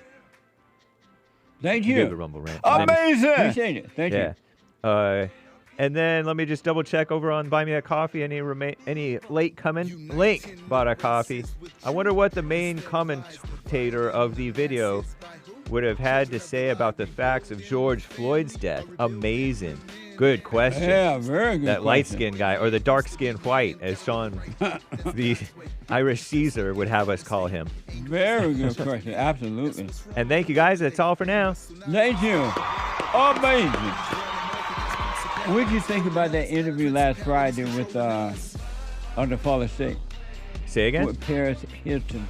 Oh, Perez Hilton? Perez Hilton. He is soft. He's weak. I didn't know. I didn't know about him. Yeah. And apparently he didn't know about you. But now you guys know about each other. I thought when I was having an interview I was having with Paris. the little guy named Paris. Right. I thought a little cute little Paris. But Perez, I think he named himself after her because he's all into celebrity and gossip stuff. You're not sure? I'm quite sure. I surmise. Anyway, check that out. Last Friday, Fallen State. It was interesting. I didn't know the person, and so my producer found him. It was interesting. I am out of time. I'm just out of time. I'm out of time. My extras were amazing. But if the Lord is willing and the creek don't rise tomorrow, country, Western Tuesday, we'll get to everybody. But I am just so out of time. Get on that straight and narrow path, folks. You won't regret it. You can have peace right here on earth, even with your enemy trying to destroy you. You'll wish them well. Get on this, do the silent prayer. If you haven't done it, forgive your mothers and your father. You got to forgive mama too if you want to be free. Every human being on this side of heaven. Forgive your mama and your father, all right? Also, do the silent prayer. The Hake Report is coming up now. The Hake Report. And after the Hake Report, Joy on Friday TV. And after Joy on Friday, the American Income Baby. The American Income Baby. I'm out of time, and thank you for your support. Continue to donate by going to rebuildingtheman.com or call 800-411-BOND. Let's see here. James out of New York. Haman, right? Haman out of India. And Jaime out of Minnesota. I am so out of time, and somebody just dropped. Bye, y'all. Thank you very much. Something went wrong, but face the truth about yourself and just seek first God's kingdom comes. I know we can find a way. I know we can find a way.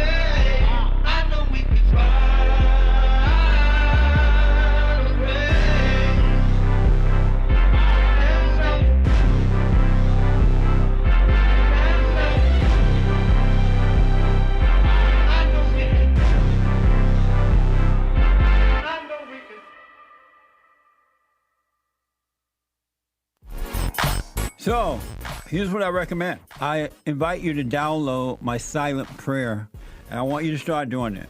You just download it, get the points of how to do it, and then after a while, you just do it on your own. It's going to point you in the right direction that your life will be returned to you from God. He will give you your life back, because anyone and all people who has anger, they're not themselves.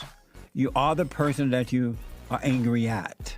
That's why it's so important to get to know yourself so that you can see who you're angry at. And if you're doing the hooping and hollering prayers and things like that, some people get up, oh, praise the Lord, hoop and holler, bless my mama, bless my daddy. Continue to do it. Do both. You will see if you want to stay with the hooping and hollering, or do you want to be still and know God. So my gift to you, no charge, at rebuildingtheman.com/church.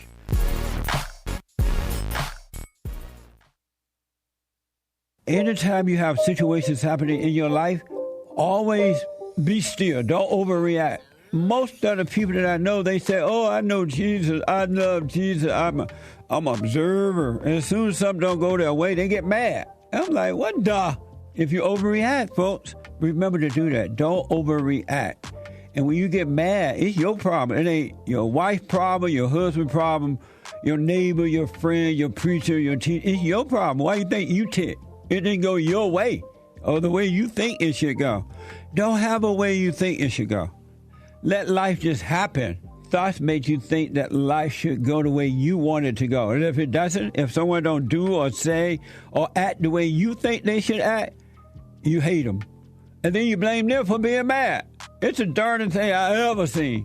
But it's amazing to see it. So relax. Hey, listen. listen, before I ask my question, I want to thank you so much. The silent prayer. You know, I'm 50 years old. At home, we have a 16-year-old, 14-year-old, and a 10-year-old. And I got to tell you, introducing the silent prayer to my family, instead of just sitting down and saying the same old prayer over and over again before we eat our meal, to just be silent, bringing all thoughts into captivity. Brother, that has been such a huge, huge blessing in our lives. I just want to encourage anyone to try that out. It's amazing to look around after we've done our silent prayer before we eat, to see the excitement in my kids' faces, like, oh yeah, Dad, I had a bunch today. Or the other one will be like, yeah, you know, I had a couple things that I've been thinking about. It really takes root, Jesse, and so I want to thank you so much, and ever since then, it's been absolutely amazing. So thank you so much. You're welcome, Tony. Stay with it, stay with it, stay with it. You're going to know